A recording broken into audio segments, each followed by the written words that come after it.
അൽഹംദുലില്ലാ അസ്സലാത്തു വസ്സലാമു അലാ റസൂലിൽ അമീൻ വ അലാ ആലിഹി വ അസ്ഹാബിഹിൽ അജ്മഈൻ അമ്മാ ബഅദ്.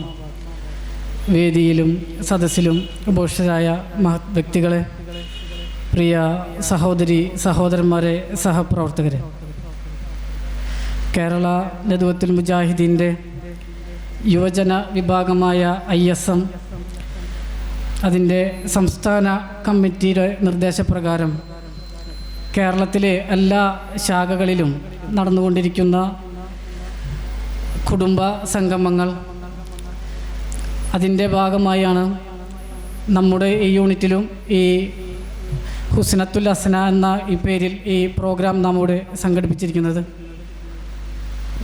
നമുക്കറിയാം, ഈ പരിപാടി നാം ഉദ്ദേശിച്ച സമയം 2 മണി മുതൽ അസർ വരെയാണ്.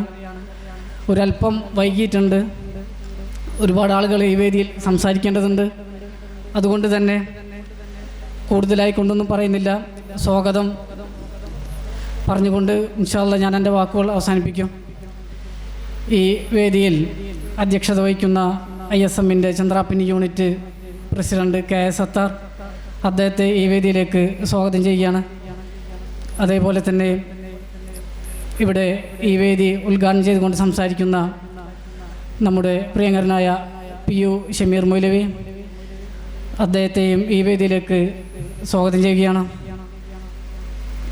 ഇവിടെ നമുക്ക് വേണ്ടി ക്ലാസ് എടുത്തുകൊണ്ട് സംസാരിക്കുന്ന അൻസാർ നന്മണ്ട,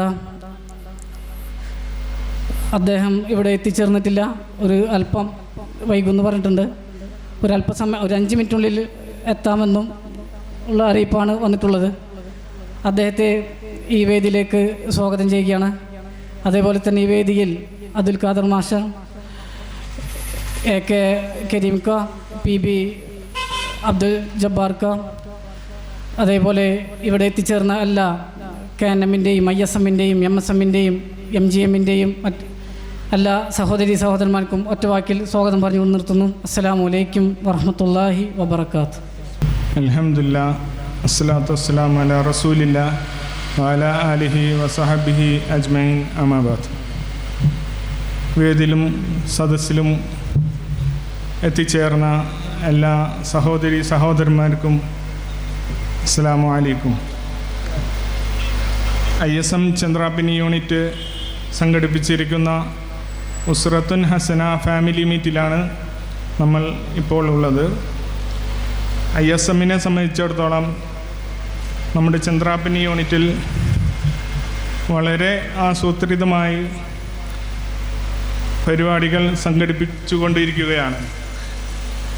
നമുക്കറിയാം, നമ്മുടെ കുടുംബങ്ങളിൽ ഇന്ന് പലവിധ പ്രശ്നങ്ങളും നേരിട്ടുകൊണ്ടിരിക്കുകയാണ്. മെയിനായിട്ട് മക്കൾ അവർ പല പ്രശ്നങ്ങളിലും ചെന്ന് ചാടുന്നു.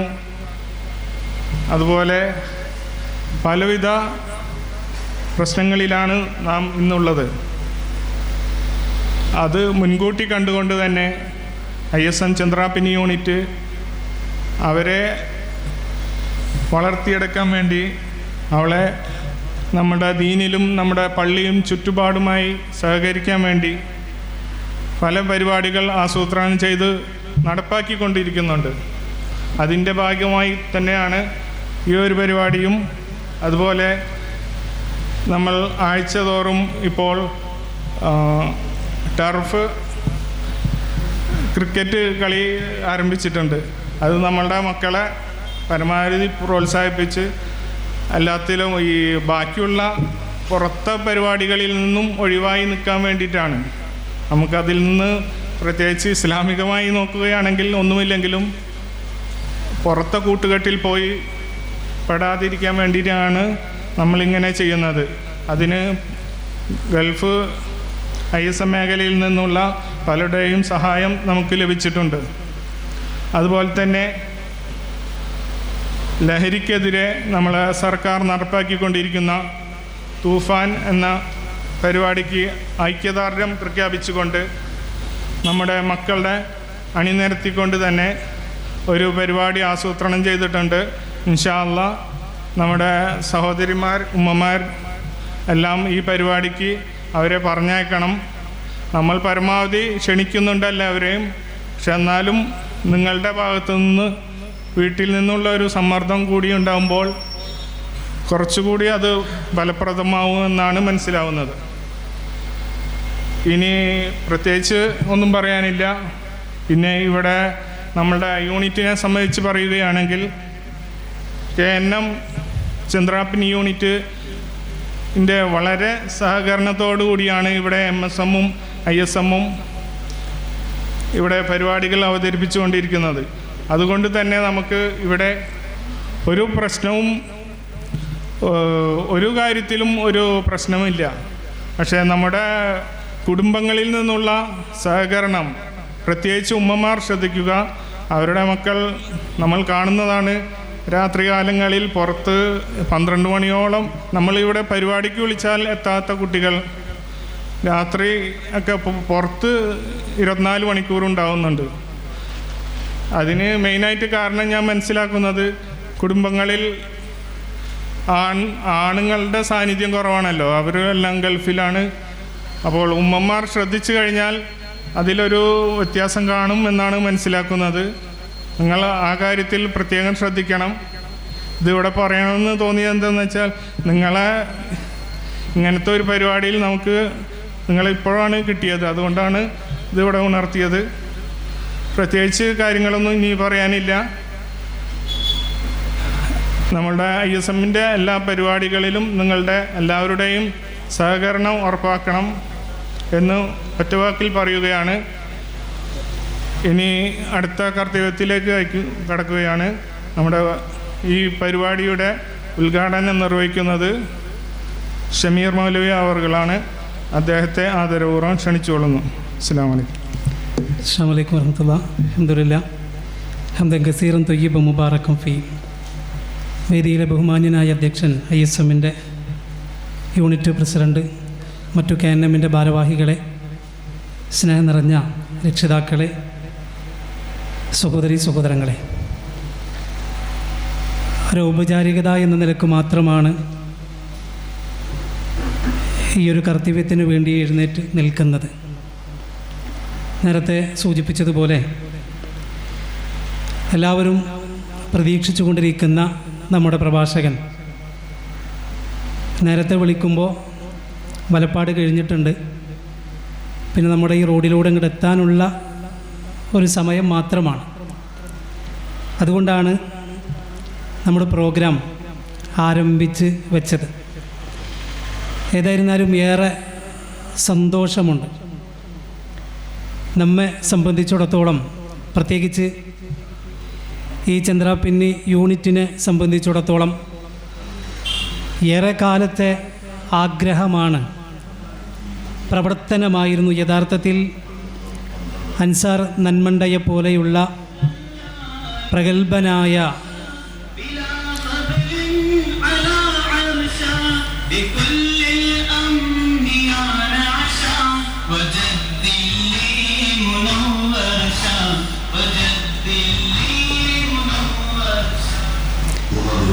അൻസാർ നന്മണ്ടയെ പോലെയുള്ള ഒരു പ്രഭാഷകനെ നമ്മുടെ ഈ യൂണിറ്റിൽ കൊണ്ടുവരണമെന്നും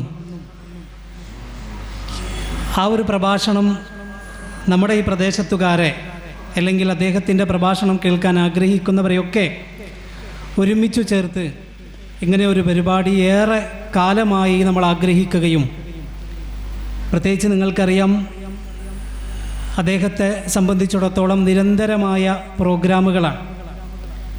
അതുകൊണ്ടാണ് ഏകദേശം ഒരു വർഷത്തിന് മുൻപേ തന്നെ നമ്മൾ അദ്ദേഹത്തോട് സംസാരിക്കുകയും പിന്നീട് പലതവണ സംസാരിക്കുകയും ചെയ്തതിൻ്റെ അടിസ്ഥാനത്തിലാണ് ഇന്ന് ഇവിടെ അദ്ദേഹം വരാമെന്ന് ഏറ്റതും നമ്മളിത്തരം ഒരു പ്രോഗ്രാം സംഘടിപ്പിച്ചതും.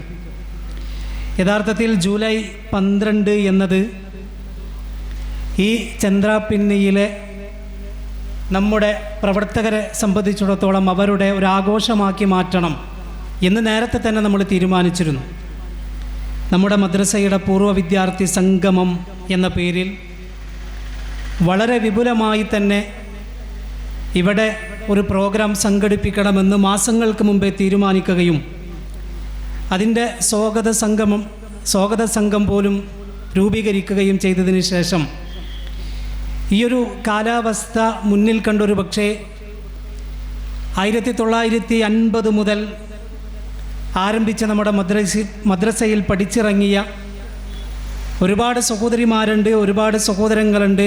അവരെയൊക്കെ ഒരുമിച്ച് കൂട്ടാൻ ഈയൊരു സാഹചര്യത്തിൽ ഒരു പക്ഷേ അത് പ്രതികൂലമായേക്കുമോ എന്ന ഭയപ്പെട്ടുകൊണ്ടാണ് നമ്മളിന്ന് ആ പ്രോഗ്രാം മാറ്റിവെക്കുകയും മറ്റൊരു സമയത്തേക്ക് മാറ്റിവെക്കുകയും ഇങ്ങനെ അൻസാർ നന്മയുടെ ഡേറ്റ് കിട്ടിയപ്പോൾ ഈ പ്രോഗ്രാമിലേക്ക് മാറുകയും ചെയ്തത്. ഏതായിരുന്നാലും ISMൻ്റെ സംസ്ഥാന ക്യാമ്പയിനാണ്. മെയ് മാസം മുതൽ ഡിസംബർ മാസം വരെ മുഹമ്മദ് നബി സല്ലല്ലാഹു അലൈഹി വസല്ലം മാനവ മൂല്യങ്ങളുടെ നേർസാക്ഷ്യം എന്നാണ് ആ ക്യാമ്പയിൻ്റെ പ്രമേയം. ആ പ്രമേയത്തിൻ്റെ ഭാഗമായി കേരളത്തിലുടനീളം ഉസ്റത്തുൻ ഹസന, ഉത്തമ കുടുംബം എന്ന ഒരു ടൈറ്റിൽ സ്വീകരിച്ച് കേരളത്തിലുടനീളം കേരളത്തിൻ്റെ പുറത്തുപോലും ഇന്നലെ ഗൾഫ് കോർഡിനേഷൻ കമ്മിറ്റിയുടെ ഓൺലൈൻ മീറ്റിംഗ് ഉണ്ടായിരുന്നു. ISMൻ്റെ സംസ്ഥാന ഭാരവാഹികളടക്കം പങ്കെടുത്ത GCCയിലെ മുഴുവൻ ലീഡേഴ്സും പങ്കെടുത്ത ഒരു വലിയ ഓൺലൈൻ മീറ്റിംഗ് ആയിരുന്നു. ആ മീറ്റിങ്ങിൽ GCCയിലെ എല്ലാ സ്ഥലങ്ങളിലും ഇസ്ലാഹി സെൻ്ററുകൾ കേന്ദ്രീകരിച്ച് അതുപോലെയുള്ള മറ്റു സെൻ്ററുകളൊക്കെ കേന്ദ്രീകരിച്ച് ഇതുപോലെയുള്ള പ്രോഗ്രാം നടത്താൻ ISM നിർദ്ദേശിക്കുകയുണ്ടായി. ഏതായിരുന്നാലും അൽഹംദുലില്ലാ, നേരത്തെ സത്താർ സൂചിപ്പിച്ചതുപോലെ നമ്മളൊക്കെ പ്രതീക്ഷിക്കുന്നതും നമ്മളൊക്കെ ആഗ്രഹിക്കുന്നതും നമ്മുടെ കുടുംബം നന്നാകണമെന്നാണ്. ഈ പ്രദേശത്ത് ഏറ്റവും നല്ല കുടുംബം എൻ്റെ കുടുംബമായിരിക്കണമെന്ന് ആഗ്രഹിക്കുന്നവനാണ് ഞാൻ. ഇവിടെയുള്ള ഓരോരുത്തരും ആഗ്രഹിക്കുന്നത് എൻ്റെ ഭാര്യ ഏറ്റവും നല്ല ഭാര്യയാവണം, എൻ്റെ മക്കൾ ഏറ്റവും നല്ല മക്കളാവണം, ഞാൻ ഏറ്റവും നല്ലവനാകണമെന്നാണ് നമ്മൾ ആഗ്രഹിക്കുന്നതും. അതാണ് വജ്ജഹത്തു വജ്ഹില്ലദി എന്ന പ്രാർത്ഥനയിലൂടെ നമ്മളൊക്കെ പ്രാർത്ഥിച്ചു കൊണ്ടിരിക്കുന്നതും. അതുകൊണ്ട് തന്നെ ഏറ്റവും നല്ല ഒരു മനുഷ്യനായി മാറാൻ, ഏറ്റവും നല്ലൊരു കുടുംബമായി മാറാൻ നമ്മൾ എന്താണ് ചെയ്യേണ്ടത്? നമുക്ക് മാതൃക മുഹമ്മദ് നബി കരീം സല്ലല്ലാഹു അലൈഹി വസല്ലമയാണെങ്കിൽ ആ പ്രവാചകൻ്റെ കുടുംബജീവിതം എന്താണ്? മക്കളോട്, ഭാര്യയോട്, അമ്മായിമ്മ, മരുമക്കൾ തുടങ്ങിയ എല്ലാ മേഖലകളിലും ഇതൊക്കെ അറിയാമെങ്കിലും ഇടയ്ക്കിടെ ചില ഓർമ്മപ്പെടുത്തലുകൾ നല്ലതാണ് എന്നതുകൊണ്ടാണ് ഇത്തരമൊരു പ്രോഗ്രാം സംഘടിപ്പിച്ചത്. ഈ ഒരു പ്രോഗ്രാമിൻ്റെ ഔപചാരികമായ ഉദ്ഘാടന കർമ്മം നിർവഹിക്കുകയാണ്. ബിസ്മില്ലാഹിർ റഹ്മാനിർ റഹീം. വസ്സലാമു അലൈക്കും വറഹ്മത്തുള്ളാഹി വബറകാതുഹു. അസ്സലാമു അലൈക്കും വറഹ്മത്തുള്ളാഹി വബറകാതുഹു. ഇന്നൽ ഹംദലില്ലാഹ് അൽഹംദുലില്ലാഹി റബ്ബിൽ ആലമീൻ വല്ലാഖിബത്തു ലിൽ മുത്തഖീൻ വലാ ഉദ്വാന ഇല്ലാ അലൽ ളാലിമീൻ വഉസല്ലി വഉസല്ലിമു അലാ അഷ്റഫിൽ അംബിയാഇ വൽ മുർസലീൻ നബിയിനാ മുഹമ്മദിൻ വഅലാ ആലിഹി വഅസ്ഹാബിഹിൽ ഫായിസീന ബിദിലല്ലാഹ്. അല്ലാഹുമ്മ സല്ലി അലാ മുഹമ്മദിൻ വഅലാ ആലി മുഹമ്മദ് കമാ സല്ലൈത അലാ ഇബ്രാഹീമ വഅലാ ആലി ഇബ്രാഹീം വബാരിക് അലാ മുഹമ്മദിൻ വഅലാ ആലി മുഹമ്മദ് കമാ ബാറക്ത അലാ ഇബ്രാഹീമ വഅലാ ആലി ഇബ്രാഹീം ഇന്നക ഹമീദും മജീദ്. അഊദു ബില്ലാഹി മിനശ് ശൈത്വാനിർ റജീം. ബിസ്മില്ലാഹിർ റഹ്മാനിർ റഹീം. യാ അയ്യുഹല്ലദീന ആമനു തഖുല്ലാഹ ഹഖ്ക തുഖാതിഹി വലാ തമൂതുന്ന ഇല്ലാ വഅൻതും മുസ്ലിമൂൻ. ബിസ്മില്ലാഹിർ റഹ്മാനിർ റഹീം. യാ അയ്യുഹല്ലദീന ആമനൂ ഖൂ അൻഫുസകും വഅഹ്ലീകും നാറാ വഖൂദുഹൻ നാസു വൽ ഹിജാറ അലൈഹാ മലായികത്തുൻ ഗിലാദുൻ ശിദാദുൻ ലാ യഅസൂന അല്ലാഹ മാ അമറഹും വയഫ്അലൂന മാ യുഅ്മറൂൻ. റബ്ബി ഇശ്റഹ് ലി സുദ്രി വയസ്സിർ ലി അംരി. വേദിയിലും സദസ്സിലും ഇരിക്കുന്ന ബഹുമാന്യ വ്യക്തിത്വങ്ങളെ, സ്നേഹാദരണീയരായ സഹപ്രവർത്തകരെ, ബഹുമാന്യരായ രക്ഷിതാക്കളെ, സഹോദരങ്ങളെ, സഹോദരിമാരെ, അള്ളാഹുവിൻ്റെ അപാരമായ അനുഗ്രഹം കൊണ്ട് റബ്ബേറെ ഇഷ്ടപ്പെടുന്ന ഒരു കുടുംബ സംഗമത്തിൽ പങ്കെടുക്കാനും അതുവഴി അള്ളാഹുവിൻ്റെ സ്വർഗം ആഗ്രഹിച്ചുകൊണ്ടാണ് നമ്മളൊക്കെ ഇവിടെ ഒരുമിച്ച് കൂടിയത്. എന്തിനാണ് ഇത്തരത്തിലുള്ള കുടുംബ ക്ലാസുകളും മതപ്രഭാഷണങ്ങളും എന്ന ചോദ്യത്തിന്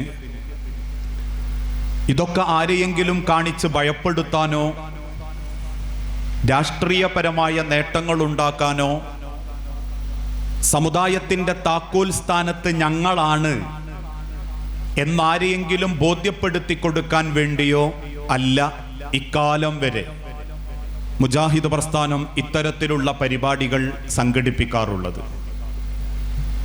മറിച്ച് ഒരേ ഒരു ലക്ഷ്യം,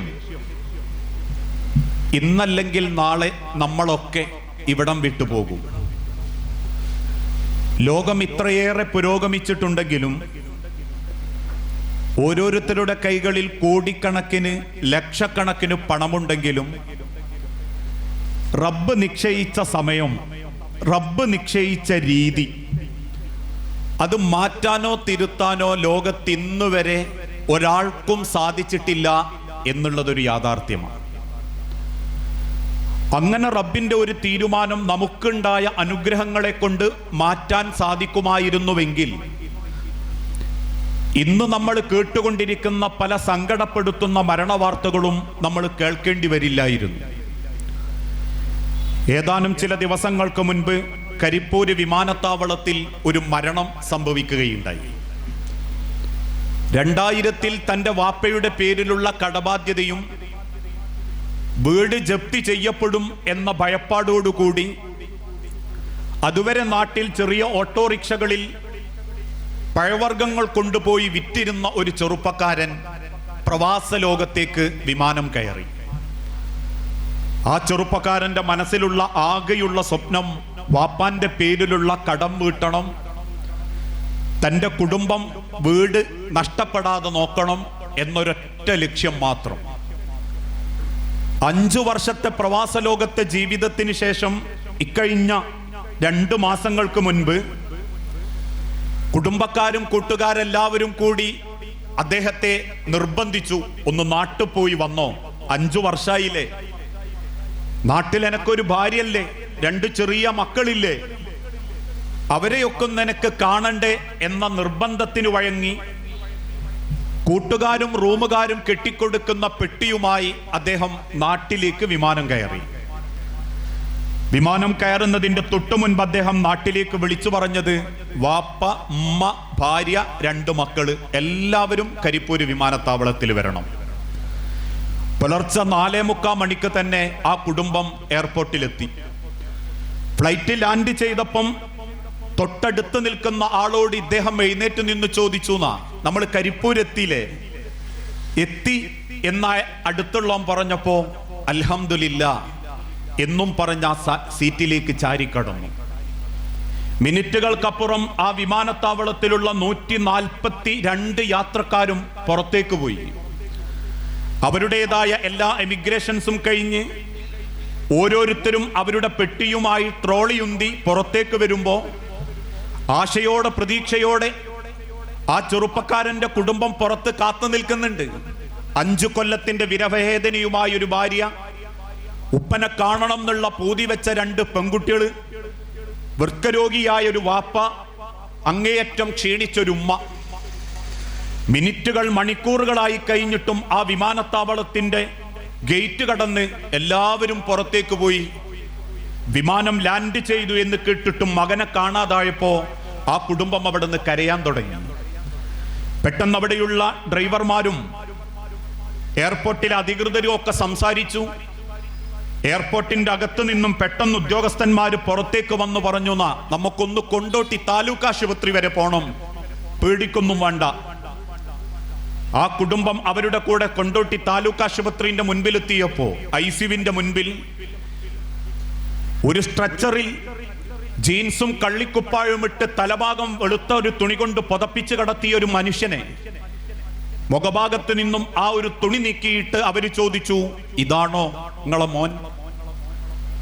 നിമിഷ നേരം കൊണ്ട് ആ മരിച്ചു കിടക്കുന്ന മകനെ കണ്ട് ആർത്ത് കരയുന്ന ഉമ്മയും തന്റെ മകന്റെ മയ്യത്ത് വാരിപ്പിടിച്ച വാപ്പ ചോദിച്ച ചോദ്യവും ഇന്നും അവിടെയുള്ള ഡോക്ടർമാരും അവിടെയുള്ള ഡ്രൈവർമാരും സങ്കടത്തോടെ പറയും, എന്തിനാ പടച്ചോൻ എങ്ങിന്റെ മോനെ കൊണ്ടുപോയത്? എന്തിനാ പടച്ചോൻ എങ്ങിന്റെ ആ സാധു മക്കളെ എത്തിമക്കളാക്കിയത്? എന്തിനാ റബ്ബെങ്ങ സാധു പെൺകുട്ടീനെ വിധവയാക്കിയത്?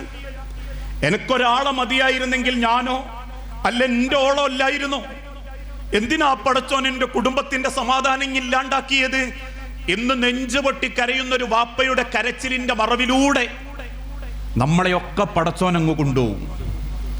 അതിൽ അള്ളാഹുവിന് ലോകത്തൊരാളുടെ ശക്തിയെയും ഭയപ്പെടേണ്ടതില്ല. ലോകത്തൊരാളുടെ മനസ്സിന്റെ വേദനയോ വേവലാതിയോ റബ്ബ് പരിഗണിച്ചിട്ടുമില്ല.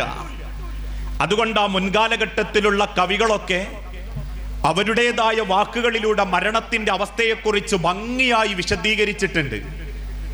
ആ കവിതാശലകങ്ങളിലുള്ള ഒരു വചനം ഇങ്ങനെയായിരുന്നു, വലത്തുക ഉമ്മുക യബ്ന ആദമ ബാക്കിയാ വന്നാസു ഹൗലക യൽഹഖൂന സുറൂറാ ഫഅമൽ ബിനഫ്സിക ഇദാ തകുൻ ബകാ ഫി യൗമി മൗതിക ലാഹികൻ മസ്റൂറാ വലത്തുക ഉമ്മുക യബ്ന ആദം, ആദമിന്റെ മക്കളെ നിങ്ങളെ ഉമ്മ പ്രസവിച്ചത് ബാക്കിയാ കരയുന്നവനായിക്കൊണ്ട അല്ലേ?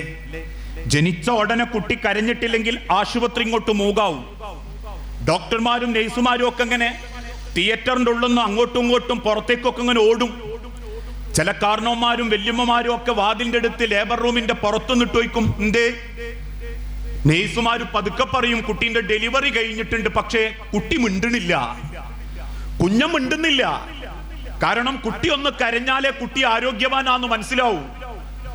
ആശുപത്രിക്കാരും കുടുംബക്കാരും ഒക്കെ ഇങ്ങനെ വെപ്രാളപ്പെട്ട് ഉമ്മാരും വാപ്പാരും ഒക്കെ ഇങ്ങനെ നെഞ്ചുപൊട്ടി നിൽക്കുമ്പോ കുട്ടി ആർത്ത് കരയുമ്പോ എല്ലാരും മുഖത്തും വല്ലാത്തൊരു സമാധാന. എല്ലാവരും പുഞ്ചിരിച്ചോണ്ട് പടച്ചോനോട് ശുക്ർ പറയും. അതാണ് ആ കവി പറയുന്നതും, വന്നാസ് ഹൗലക യൽഹഖൂന സുറൂറാ. നിന്റെ ചുറ്റുഭാഗത്തന്ന് കൂടി നിന്നവരൊക്കെ നിന്റെ കരച്ചിൽ കണ്ട് ചിരിച്ചവരാ. നമ്മളെ കരച്ചിൽ കണ്ട് കുടുംബക്കാർ ചിരിച്ചിട്ടുണ്ടേ നമ്മൾ ജനിച്ച അന്ന എങ്കിൽ ഫഅമൽ ബിനഫ്സിക ഇദാ തകുൻ ബകാ ഫി യൗമി മൗതിക ലാഹികൻ മസ്റൂറാ. നീ തുറന്ന നിന്റെ കണ്ണുകൾ നിനക്കടക്കാൻ പറ്റാത്തൊരു ദിനം വരും. നിന്റെ തുറന്നു പോയ വായ മറ്റൊരാൾ കൂട്ടിക്കെട്ടുന്നൊരു ദിനം വരും. നീ ധരിച്ച നിന്റെ വസ്ത്രത്തിന്റെ കുടുക്കുകൾ പോലും മറ്റൊരാൾ അയക്കേണ്ട ഒരു ദിനം വരും. നീ കുളിച്ച നിന്റെ ഒറ്റക്കുള്ള കുളിക്ക് പകരം 4ഉം 5ഉം പേര് നിന്റെ ശരീരത്തിൽ വെള്ളമൊഴിക്കുന്ന ഒരു ദിനം വരും. നീ ഒറ്റയ്ക്ക് വിസർജിച്ചിരുന്ന നിന്റെ ബാത്റൂമിന് പകരം 5 പേർക്ക് നടുവിൽ ഇടത്തെ കയ്യിൽ ശീല ചുറ്റി വയറമർത്തി നിന്നെ കൊണ്ട് വിസർജിപ്പിക്കുന്ന ഒരു മയ്യത്ത് കെട്ടിൽ വരും. അന്ന്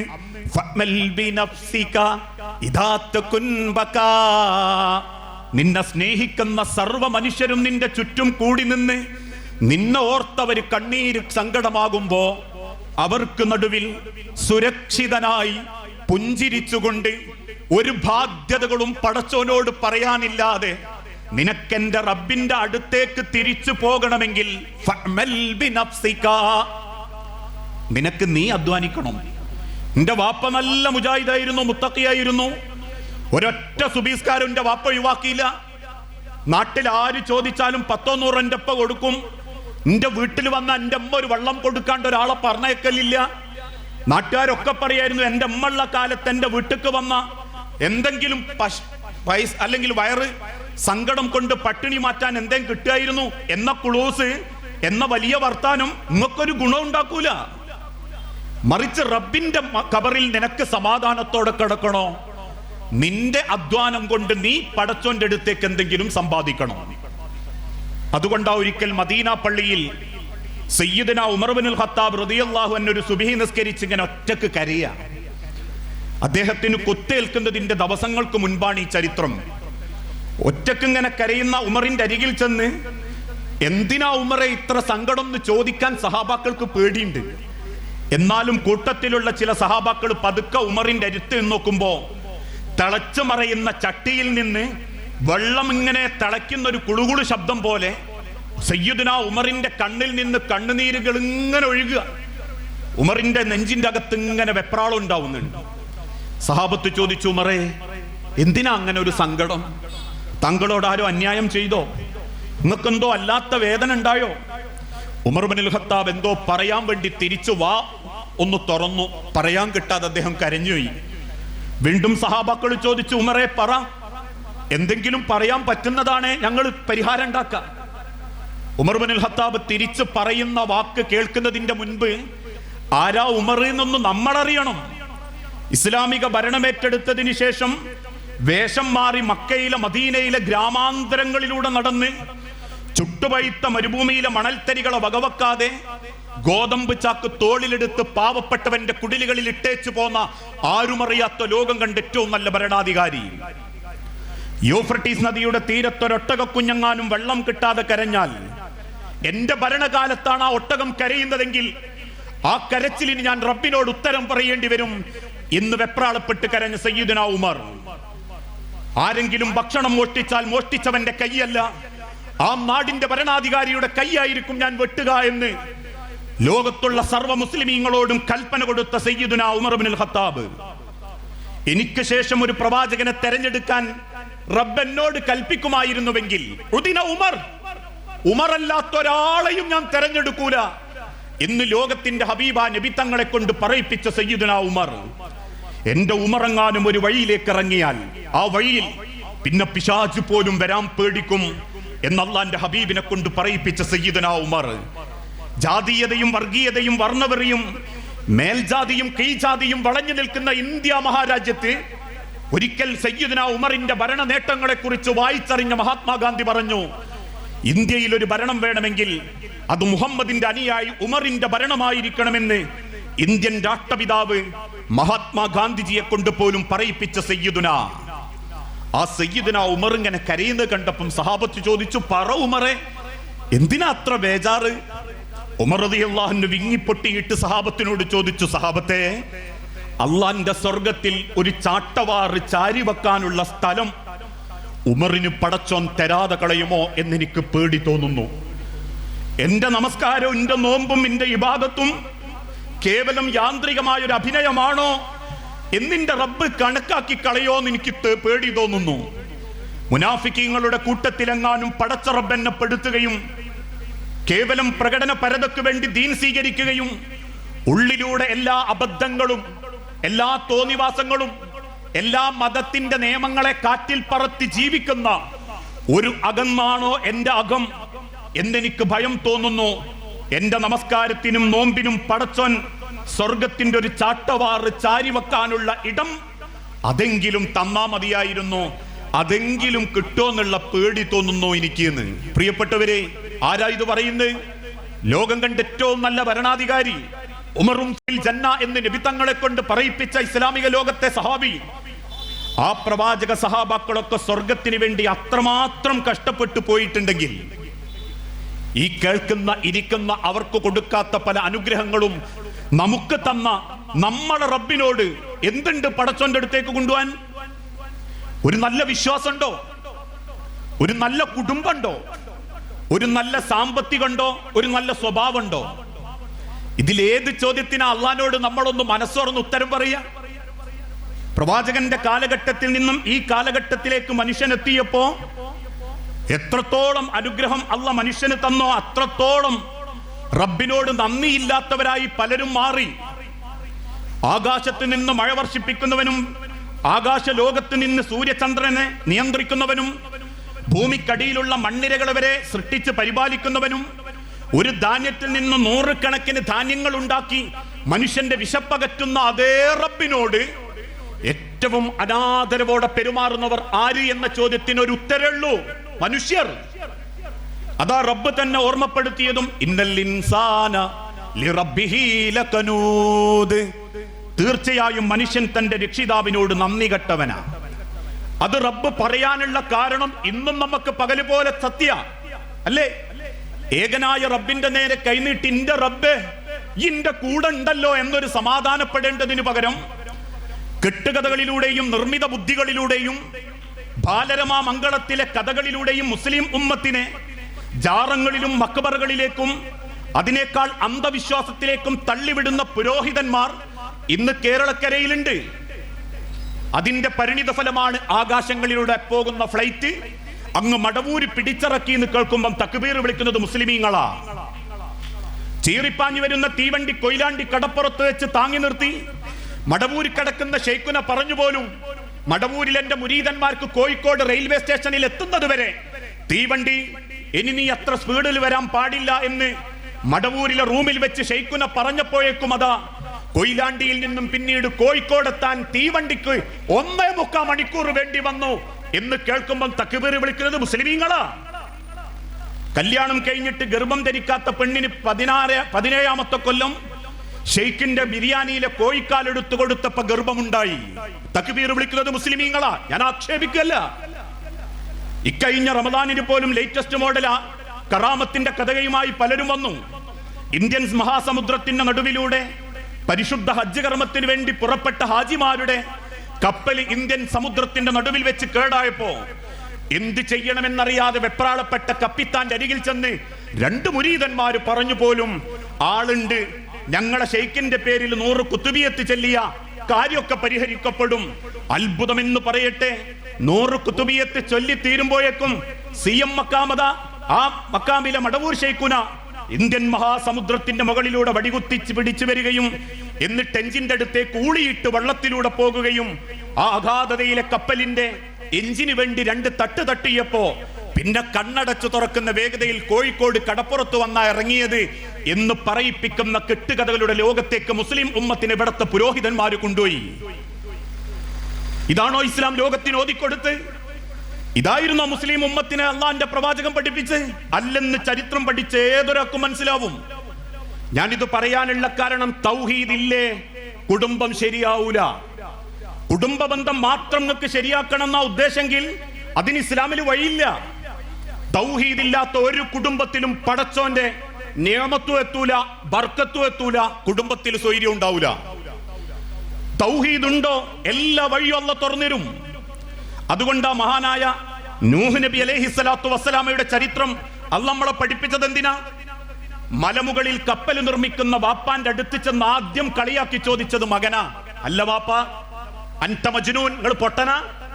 ഈ പർവ്വതത്തിന്റെ മുകളിൽ വന്ന് കപ്പലുണ്ടാക്കാൻ മാത്രം എന്ത് വിവരക്കേടാണ് വാപ്പാങ്ങളെ പടച്ചോങ്ങളോട് പറഞ്ഞ്? അവസാനം 6 പകലും 7 രാവും നിർത്താതെ മഴക്കോള്, പ്രളയമായി വെള്ളം പൊന്തി, പർവ്വതത്തിന്റെ മുകളിലേക്ക് വെള്ളം പൊന്തി.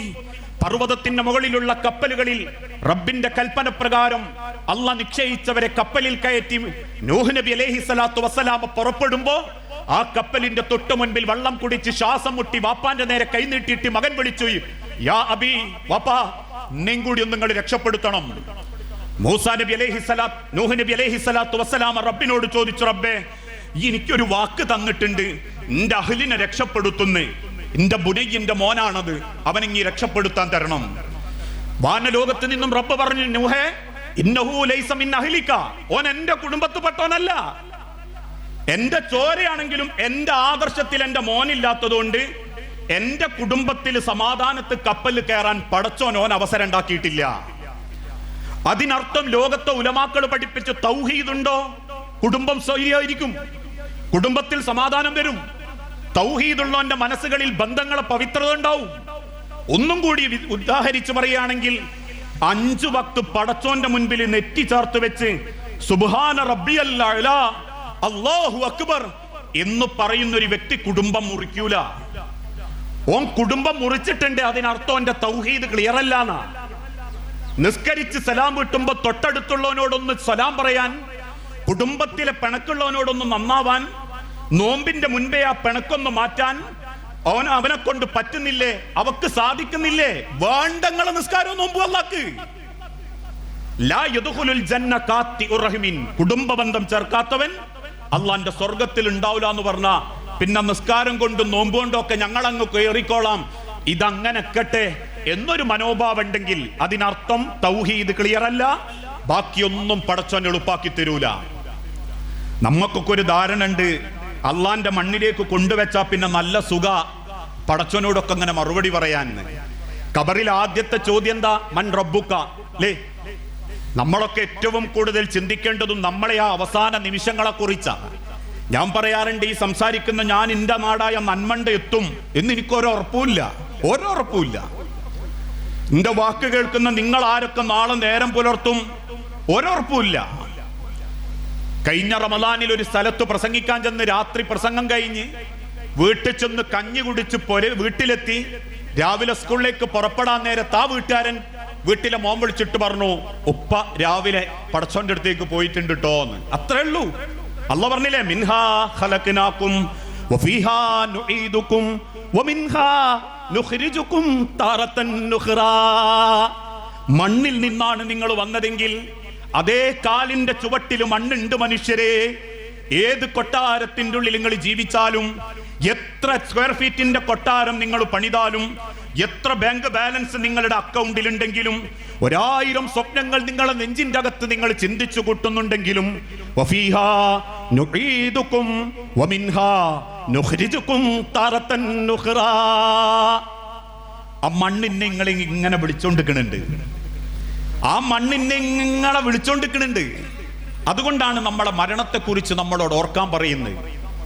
ഏതൊരു പ്രസംഗം ക്ലാസ് സഹാബത്തിന് കൊടുക്കുമ്പോഴും നബി തങ്ങൾ ആദ്യം പറഞ്ഞു കൊടുക്കുക അള്ളാന്റെ അടുത്തേക്കുള്ള യാത്രയെക്കുറിച്ച്. അതുകൊണ്ടാണ് ഞാൻ നിങ്ങളോട് ഇത് പറയുന്നത്. കാരണം വെറുതെ കേട്ട് ഇപ്പൊ എന്നോടൊക്കെ ചിലർ പറയും പ്രസംഗം കഴിഞ്ഞിട്ട്, അല്ലെങ്കിൽ ചില കല്യാണ വീട്ടിലൊക്കെ കാണുമ്പോൾ ചിലരും സ്ത്രീകളൊക്കെ ആവേശത്തോടെ പറയും, വാപ്പനെയും ഇമ്മനെയും നിങ്ങൾ പറ്റി പറഞ്ഞ പ്രസംഗം കേട്ട് ഞാൻ കുറേ സങ്കടപ്പെട്ട് കരഞ്ഞ് ഞാൻ എൻ്റെ കുടുംബ ഗ്രൂപ്പിലൊക്കെ ഷെയർ ചെയ്ത്. പിന്നെ ഞാൻ ചോദിക്കൽ എന്താണെന്നറിയോ, നിങ്ങളെ വാപ്പനെ പോയി നോക്കിയിരുന്നു? പിന്നെ ഇല്ല, അതിനെനിക്ക് നേരം കിട്ടിയില്ല, അടുത്ത ആഴ്ച എങ്ങാൻ പോകണം. പിന്നെ ഇതിപ്പോ എന്തിനു കേൾക്കുക? മനുഷ്യനെ കാണിക്കാനും അഭിനയിക്കാനും മനസ്സിന്റെ ബേജാറ് റബ്ബിന്റെ അടുത്ത് കാണിക്കാനും അല്ല അള്ളാന്റെ കലാം നമുക്ക് ഓതിത്തന്ന്. അത് ജീവിതത്തിലേക്ക് ഒരു മാറ്റം വരുത്താനാ, ഹൃദയത്തിന്റെ മാറ്റത്തിലൂടെ റബ്ബിലേക്ക് അടുക്കാൻ വേണ്ടിയാ. അതുകൊണ്ടാ പ്രവാചകൻ ഓർമ്മപ്പെടുത്തിയതും നമ്മളെ മരണത്തെക്കുറിച്ച് നമ്മൾ ഇടക്കൊക്കെ ഒന്ന് ഓർത്തു വെക്കണം. വീട്ടിന്റെ മുൻപിലേക്ക് വാഹനങ്ങൾ വരുന്നു, ഇതേപോലെ താറപ്പായ വലച്ചു കെട്ടിയിട്ട് നമ്മൾ ക്ഷണിച്ചിട്ട് നമ്മളെ താറപ്പായന്റെ ചുവട്ടിലേക്ക് നാട്ടുകാർ വരുന്നത് കല്യാണത്തിനാണ്. നമ്മൾ ക്ഷണിക്കാതെ താറപ്പായ വലിച്ചു കെട്ടിയിട്ട് ആ താറപ്പായന്റെ ചുവട്ടിൽ വന്നിരിക്കുന്നത് നമ്മൾ മരിച്ച അന്ന് ഓരോരുത്തരും ഇങ്ങനെ വരുമ്പോൾ നമ്മൾ തന്നെ കാണലില്ലേ, മരിച്ച വീട്ടില് പെട്ടെന്നൊക്കെയാണ് നമ്മൾ വരുന്നതെങ്കിൽ ആ വീട്ടിൽ ആകെയുള്ള ശബ്ദം അകത്തുനിന്ന് പെണ്ണുങ്ങൾ ഉണ്ടാവും ഇങ്ങനെ ഏങ്ങലടിച്ച് കറിയുന്നു, ഇന്നേം കൂടിയും കൊണ്ടുപോയിക്കൂടാ അതിനൊക്കെ അന്നൊറ്റക്കാക്കിയിട്ട് പോണൊക്കെ എന്നൊക്കെ പെണ്ണുങ്ങൾ ഇങ്ങനെ ഉറക്ക കരയുമ്പം ഏങ്ങലടിക്കുമ്പം പുറംഭാഗത്ത് കാത്തു നിൽക്കുന്ന ചില അമ്മമാരൊക്കെ പെങ്ങന്മാരോട് പറയും, ഇങ്ങനെ ഒച്ച ഉണ്ടാക്കല്ലേ സൈനബ, നാട്ടുകാരൊക്കെ വന്നിട്ടുണ്ടെങ്കിൽ ഒന്ന് സെബൂറാക്ക് പോണ്ടോന് പോയി. വേഗം ചില നാട്ടുകാരൊക്കെ വന്നിട്ട് ഇതുപോലത്തെ താറപ്പായ 4-5 അങ്ങോട്ടും ഇങ്ങോട്ടും വലിച്ചു കെട്ടും, വാടകക്കെടുത്ത 10-25 കസേരയിടും. വാർത്ത ചന്ദ്രാപ്പിനി പ്രദേശത്തുള്ള സർവ്വ വാട്സപ്പ് ഗ്രൂപ്പിലും ഇങ്ങനെ പടരും. ഓരോരുത്തരും വീട്ടിന്റെ മുറ്റത്തേക്ക് വന്ന് പതുക്കങ്ങനെ ഒന്ന് ഉമ്മറത്തേക്ക് വന്ന് മയ്യത്ത് കിടക്കുന്നതിന്റെ മുഖം കണ്ട് പുറത്തേക്ക് ഇറങ്ങിയിട്ട് വാച്ചിൽ നോക്കിയിട്ട് ചോദിക്കും, നിസ്കാരപ്പളക്ക വെച്ച് ഓൻ മോഹിച്ചുണ്ടാക്കിയ വീട്ടിന്റെ ഗിൽസുമലോ പെട്ടെന്നൊരു A4 ഷീറ്റിൽ ഓന്റെ നിസ്കാര സമയം ഉണ്ടാവും. എന്റെ ദുനിയാവിലെ അവസാനത്തെ സമയം അസറിന് ശേഷം മയ്യത്ത് നിസ്കാരം. പിന്നീട് 5-6 ആളുകൾ വരും, കാരണവന്മാര് വാച്ചിക്കോക്കി ചോദിക്കും, ഇതിനപ്പം വെച്ചോണ്ടിരിക്കുന്നത് ബ്ലഡ് മൂക്കുന്ന് വരുന്നുണ്ട്, ബ്ലഡ് ചെവിന്ന് വരുന്നുണ്ട്. അത്രേ ഉള്ളൂ. നിങ്ങളെ ശരീരത്തിലുള്ള ബ്ലഡിന് പോലും ഈ ശരീരത്തിലെ കിഡ്നിയിൽ നിന്ന് മിനിറ്റുകൾ വ്യത്യാസത്തിൽ ലക്ഷക്കണക്കിന് ലിറ്ററുകളാണ് ശുദ്ധീകരിക്കപ്പെട്ട് ശരീരത്തിന്റെ ഞരമ്പുകളിലൂടെ ഓരോ സൈഡിലും വന്ന് തിരിച്ചു പോകുന്നത്. ഒരു ഗുളിക കുടിക്കുമ്പം കിഡ്നിയിലെത്തി അതിൻ്റെതായ അവസ്ഥകൾ ഞരമ്പുകളിലൂടെ പല്ലിന്റെ അടുത്തെത്തുമ്പോ പല്ലിന്റെ വേദന മാറി, നമുക്ക് അത്ഭുത. പക്ഷെ റബ്ബ് പറയുന്നു അത്ര സെക്കൻഡ് വ്യത്യാസത്തിൽ ഞരമ്പുകളിലൂടെ മിനിറ്റ് വ്യത്യാസത്തിൽ രക്തം കുതിച്ചോടുക. അവസാനം ശ്വാസത്തിന്റെ നിലച്ചു, ഹൃദയത്തിന്റെ മിടിപ്പ് നിലച്ചു. രക്തം എവിടേക്കാണോ ഓടിയത് ആ ഞരമ്പുകളിൽ ഇങ്ങനെ നിൽക്കും, പോകാൻ വഴിയില്ല, ജീവൻ പോയിട്ടുണ്ട്. പിന്നെ അവസാനം രക്തത്തിന് എങ്ങനെ പുറത്ത് ചാടണം എന്നുള്ള വെപ്രാളായിരിക്കും. അതുകൊണ്ട് ആ മരിച്ച് 4 മണിക്കൂറാകുമ്പോ മൂക്ക് കൂടെ ബ്ലഡ്, ചെവി കൂടെ ബ്ലഡ്. ആൾക്കാർ വേഗം പറയും ഫ്രീസറിൽ വെക്ക, അധികം വെച്ചോണ്ടുന്ന പല ഭാഗത്തൂടെ രക്തം വരും, പുറത്ത് ചാടും. അത്രേ ഉള്ളൂ ദുനിയാവിലെ ശരീരത്തിന്റെ കല. 24 മണിക്കൂർ കൊണ്ട് മണത്തു തുടങ്ങും. 48 മണിക്കൂർ കൊണ്ട് മാംസത്തിൽ നിന്ന് എല്ലാം അടരാൻ തുടങ്ങും. 72 മണിക്കൂറാകുമ്പോഴേക്കും വയറ് ചേർക്കും. 4-ാമത്തെ ദിവസം ചേർത്ത് പൊട്ടും. 5-ാമത്തെ ദിവസം പുഴി അടച്ചുകൊണ്ടിരിക്കും. 6-ാമത്തെ ദിവസം നഖങ്ങൾ വീകിച്ചേരും. 7-ാമത്തെ ദിവസം ഒരാഴ്ച തികയുമ്പോൾ മാന്തി നോക്കിയാൽ അടുക്കാൻ പറ്റാത്ത അത്ര മാംസത്തിന്റെ കുറച്ച് കഷണങ്ങൾ മാത്രം പുഴും തിന്നുന്നത്. ആ ഒരു ശരീരം വെച്ച് ജീവിക്കുന്ന മനുഷ്യരെ, അള്ളാന്റെ അടുത്തേക്ക് പോകുന്ന അവസാനത്തെ യാത്ര നിങ്ങൾക്ക് മനോഹരമാക്കാൻ പറ്റണോ? സുന്ദരനായി നിങ്ങൾക്ക് അള്ളാന്റെ അടുത്തേക്ക് തിരിച്ചെല്ലാൻ പറ്റും. അതുകൊണ്ടാ നമുക്കൊക്കെ തരേണ്ട എല്ലാ യാത്രയപ്പം നാട്ടുകാർ തരും. ഒരാളെ മയ്യത്തൊക്കെ നമ്മൾ എടുക്കുമ്പോൾ എന്താ ചെയ്യല്?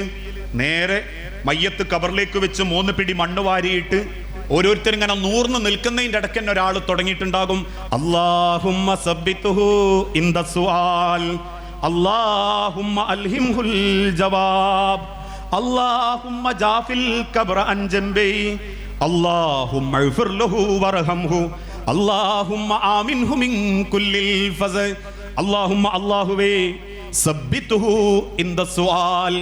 ഈ ഖബർ കിടക്കുന്നതിന്റെ വാപ്പയാ, എൻ്റെ ഉമ്മയാ, ഇന്നലെ വരെ തോളൊപ്പിച്ച് മടമ്പൊപ്പിച്ച് നമസ്കരിച്ചിരുന്ന എൻ്റെ പള്ളിയിലെ എൻ്റെ സുഹൃത്താ, എൻ്റെ ആദർശ ബന്ധുവാ. അതുകൊണ്ട് റബ്ബേ സബ്ബിതുഹു ഇൻദ സുആൽ, നിന്റെ ചോദ്യത്തിന്റെ മുൻപിൽ ഒരു ധൈര്യം ഈ ഖബറാളിക്ക് കൊടുക്കണേ നാഥാ.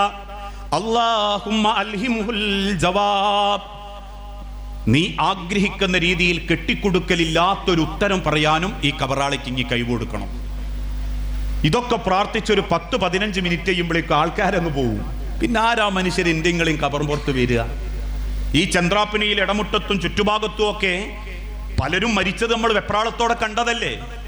ഞാൻ ചോദിക്കാറുണ്ട് ഇങ്ങനത്തെ പ്രസംഗത്തിൽ, ഇന്ന് ളുഹർ നിസ്കരിച്ച് കൈ പടച്ചോന്റെ നേരെ നീട്ടിയപ്പോ ഈ കാണുന്ന രീതിയിൽ മുജാഹിദ് പ്രസ്ഥാനത്തെ ഈ കോലത്തിലേക്ക് എത്തിക്കാൻ വേണ്ടി പണിയെടുത്ത മഹാരഥന്മാരായ ഏതെങ്കിലും ഒരു പണ്ഡിതന്റെ പേര് നമ്മളെ മനസ്സിൽ വന്നോ?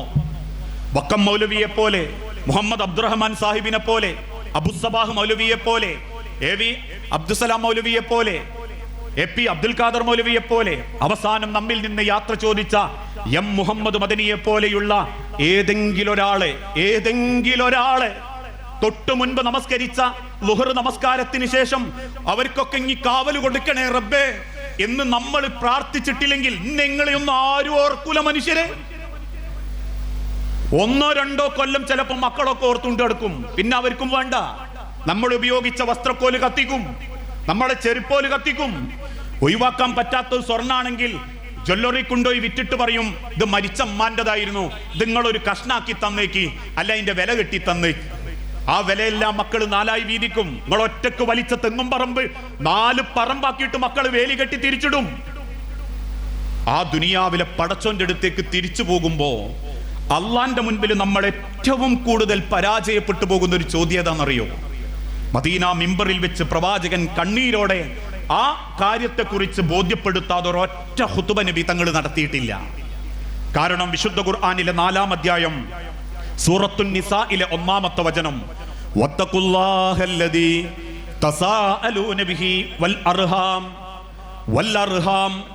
മനുഷ്യരെ റബ്ബ് നിങ്ങളെ വിശ്വസിച്ചേൽപ്പിച്ച നിങ്ങളെ കുടുംബം, ലോകത്ത് പലർക്കും നഷ്ടപ്പെട്ടു പോയ കുടുംബം, വാപ്പയില്ലാതെ ജനിച്ച് ഉമ്മ മരിച്ചുപോയി, പിന്നീട് പ്രവാചകന്റെ ജീവിതത്തിൽ റസൂലുള്ള കണ്ണീരോടെ മാത്രം ഓർത്തെടുത്ത പ്രവാചക കുടുംബം, ജീവിതത്തിൽ നിന്ന് റബ്ബിന്റെ നിഅമത്തായിട്ട് കിട്ടിയ മക്കള്, വാപ്പ, ഉമ്മ, ഇങ്ങനെ ജീവിതത്തിൽ റബ്ബ് ഏൽപ്പിച്ചു തന്ന ഒരുപാട് ബന്ധങ്ങള്, ആ ബന്ധങ്ങളെ കുറിച്ചുള്ള ചോദ്യത്തിന്റെ മുൻപിൽ വല്ലർഹാം, നിങ്ങൾക്കുത്തരം പറയാൻ പറ്റിയിട്ടില്ലെങ്കിൽ ലാ തസൂലു ഖദമ അബ്ദിൻ യൗമൽ ഖിയാമ, റബ്ബിന്റെ മഹ്ശറയിൽ കാലിന്റെ ഒരടി മുൻപോട്ട് വെക്കാൻ ഏത് വാപ്പാരാണെങ്കിലും ശരി, 1000 ഉംറ ചെയ്തവരാണെങ്കിലും ശരി, കോടാനുകോടി ദാനം ചെലവഴിച്ചവരാണെങ്കിലും ശരി, അള്ളാന്റെ പള്ളി നിർമ്മിച്ചവനാണെങ്കിലും ശരി, 100 തവണ അള്ളാന്റെ ഖുർആൻ ഖതമുകളായി ഓതി തീർത്തവനാണെങ്കിലും ശരി, നാളെ റബ്ബിന്റെ കോടതിയിൽ കാലൊരു ചാണ് മുൻപോട്ട് നിങ്ങൾക്ക് വെക്കണമെങ്കിൽ നിങ്ങളെ കുടുംബത്തെ കുറിച്ചുള്ള ചോദ്യത്തിന് അള്ളാനോട് നിങ്ങൾ ഉത്തരം പറയേണ്ടി വരും. ആ ഉത്തരത്തിന് വേണ്ടി റബ്ബ് തന്ന നിഅമത്താ കുടുംബം. അള്ളാഹ് നമുക്ക് തന്ന ദുനിയാവിൽ ഏറ്റവും വലിയ സന്തോഷം അല്ലേ? ചിലരൊക്കെ കരുതും പണ സന്തോഷം എന്ന്. അല്ല, ചിലര് കരുതും വലിയ വീടാ സന്തോഷം എന്ന്. അതുകൊണ്ടാ ഉള്ളതെല്ലാം പണയം വെച്ചിട്ടും പെണ്ണുങ്ങളുടെ പണ്ടൊക്കെ പണയം വെച്ചിട്ടും ലോൺ എടുത്തിട്ടും ഓനൊരു 75 ലക്ഷം രൂപന്റെ കൊട്ടാരം കൊണ്ടുണ്ടാക്കും. സമാധാനം ഉണ്ടോ? ഒരു 4000 സ്ക്വയർ ഫീറ്റിന്റെ കൊട്ടാരങ്ങൾ ഉണ്ടാക്കി നിങ്ങളും ഭാര്യയും മാത്രമേ ഉള്ളൂ. സമാധാനം ഉണ്ടോ? നിങ്ങളൊരു ഉംറക്ക് പോകണമെന്ന് തീരുമാനിച്ചു, യാത്രയാക്കാൻ ആരും വന്നില്ല, കുടുംബത്തിലുള്ള ഒരുത്തം പോലും വന്നില്ല. സമാധാനം ഉണ്ടോ? നിങ്ങളൊരു വിവാഹം സംഘടിപ്പിച്ചു, കുടുംബത്തിലെ ബന്ധുക്കൾ ആരും പങ്കെടുക്കുന്നില്ല. സമാധാനം ഉണ്ടാവുമോ? പണം കൊണ്ടും പവർ കൊണ്ടും ദുനിയാവിൽ സമാധാനം ഉണ്ടാവൂല. അത് ഉണ്ടാവണമെങ്കിൽ കുടുംബം കൂടെ ഉണ്ടാവണം. ഞാൻ വെച്ച ഭക്ഷണം എന്റെ കുടുംബക്കാർ കഴിക്കാനുണ്ടാവണം. ഞാൻ അധ്വാനിച്ച പണം എന്നെ സ്നേഹിച്ച് ആഹാരത്തിന് വേണ്ടി ചെലവാക്കുന്ന ഭാര്യ ഉണ്ടാവണം, മക്കളുണ്ടാവണം. അപ്പൊ മനുഷ്യന്റെ സമാധാനം കുടുംബം ഇല്ലാണ്ടാകുമ്പോഴേ നമ്മളതിന്റെ ബേജാർ അറിയൂ. അപ്പൊ നമ്മൾ എന്തുകൊണ്ടാ ഇപ്പോ ആ ബേജാർ അറിയാത്തതെന്നറിയോ? ഇപ്പൊ എല്ലാവരും ജീവിച്ചിരിപ്പുണ്ട്. ചെറിയ പിണക്കൊക്കെ ഉണ്ടെങ്കിലും പോക്കും വരവൊന്നും ഇല്ലെങ്കിലും ഒരു ഹയാത്തിലുള്ളതുകൊണ്ട് അങ്ങക്ക് ബേജാർ തോന്നാത്ത. കാർണോര് മരിച്ചു എന്നൊന്ന് കേട്ടു നോക്കണം. ഉമ്മ പോയി, വാപ്പ പോയി, ഇനിപ്പുള്ളത് ഞാനും കാർണോരും 2 പെങ്ങന്മാരുമാ. പെങ്ങന്മാരിൽ ഒരാൾ പോയി. അവസാനം കേട്ടു കാർണോരും പടച്ചോന്റെ അടുത്തേക്ക് പോയി. കാർണോരെ മയ്യത്തിന്റെ തലഭാഗത്ത് ചെന്ന് ഇരുന്നോക്കണം. അനുഭവിച്ചവരുണ്ട്. ഇനിയിപ്പൊ ഞാനും എന്റെ അനിയത്തിയാണല്ലോ റബ്ബേ എന്ന് തോന്നുമ്പോണ്ടാകുന്ന ഒരു ഉൾക്കിടിലുണ്ടല്ലോ. ഇനിയിപ്പൊ പോവാനൊക്കെ ഞാനേ ഉള്ളൂന്ന്. വാപ്പയമ്മയുള്ള കാലത്തെ പലരും വീട്ടിലേക്കൊക്കെ വരൂ. പലരും കുടുംബമായിട്ട് യോജിക്കുന്നത് പോലും ഉമ്മയും വാപ്പയുള്ളപ്പോഴൊക്കെയാ. അതൊക്കെ കഴിഞ്ഞാ പിന്നെ എല്ലാവർക്കും അവനാന്റെ കാര്യം, നമ്മളെ ലോകം, നമ്മളെ സൗകര്യം, നമ്മളെ വീട് എന്നൊരു കുടുസായ ചിന്തയിലേക്ക് ഉമ്മത്ത് മാറിയപ്പോ ഇന്ന് ഏറ്റവും വലിയ ജീർണത ബാധിച്ചത് കുടുംബത്തിലാ. കുടുംബത്തോളം ജീർണിച്ചൊരു സാധനം ഇന്ന് ദുനിയാവിലില്ല. പണ്ടുകാലത്തൊക്കെ കുടുംബം ചേർക്കാൻ ആളുകൾക്ക് ബസ് വേണം. നാട്ടിൽ 1 2 ഉണ്ടാവും. എന്നാലും പറമ്പെന്ന് കിട്ടിയ ചക്കയായിട്ടും കപ്പയായിട്ടും ചേമ്പുമായിട്ടും വാപ്പയമ്മയും കാണാൻ ചെന്നിരുന്നു, കുടുംബക്കാരെ സന്ദർശിച്ചിരുന്നു. ഇന്ന് ഒന്ന് വിളിച്ചാ വിളിപ്പുറത്തേക്കുള്ള ഫോണ് കയ്യിലുണ്ടായിട്ടും വിളിക്കണ്ട, അങ്ങനെ കട്ടെ. കഴിഞ്ഞ കല്യാണപ്പോരെ കണ്ടപ്പോ മൂപ്പര് നമ്മളോട് ചിരിച്ചിട്ടില്ല, ആ കല്യാണത്തിന് നമ്മളെ ക്ഷണിച്ചിട്ടില്ല എന്ന പകയും വെറുപ്പും മാത്രമേ ഇന്ന് പലർക്കും കൊണ്ടടക്കാനുള്ളൂ. എല്ലാവരും അത്തരക്കാരെന്ന് ഞാൻ പറയുന്നില്ല. ഇന്നും ഭംഗിയായി കുടുംബം കൊണ്ടടക്കുന്നവരുണ്ട്, മനോഹരമായിട്ട്.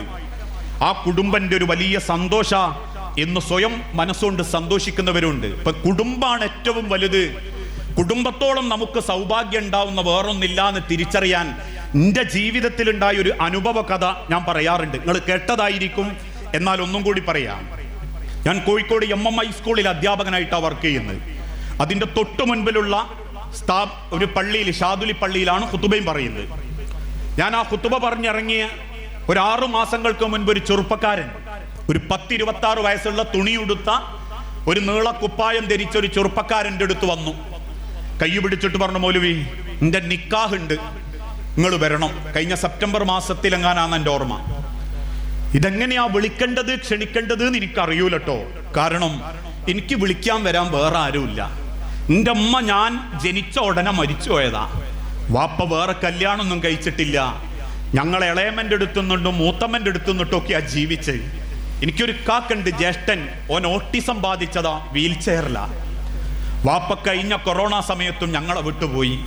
അതുകൊണ്ട് എൻ്റെ നിക്കാഹ് നിങ്ങൾ വരണം എന്ന് എനിക്കൊരു ആഗ്രഹമുണ്ട്, നിങ്ങൾ വരൂലെന്ന് ചോദിച്ചു. ഞാൻ പറഞ്ഞു ഞാൻ വരാം. നിശ്ചയിക്കപ്പെട്ട ദിവസം ഞാൻ ആ സുഹൃത്ത് തന്നയച്ച രീതിക്കനുസരിച്ച് സ്ഥലം അന്വേഷിച്ച് ചെന്നു.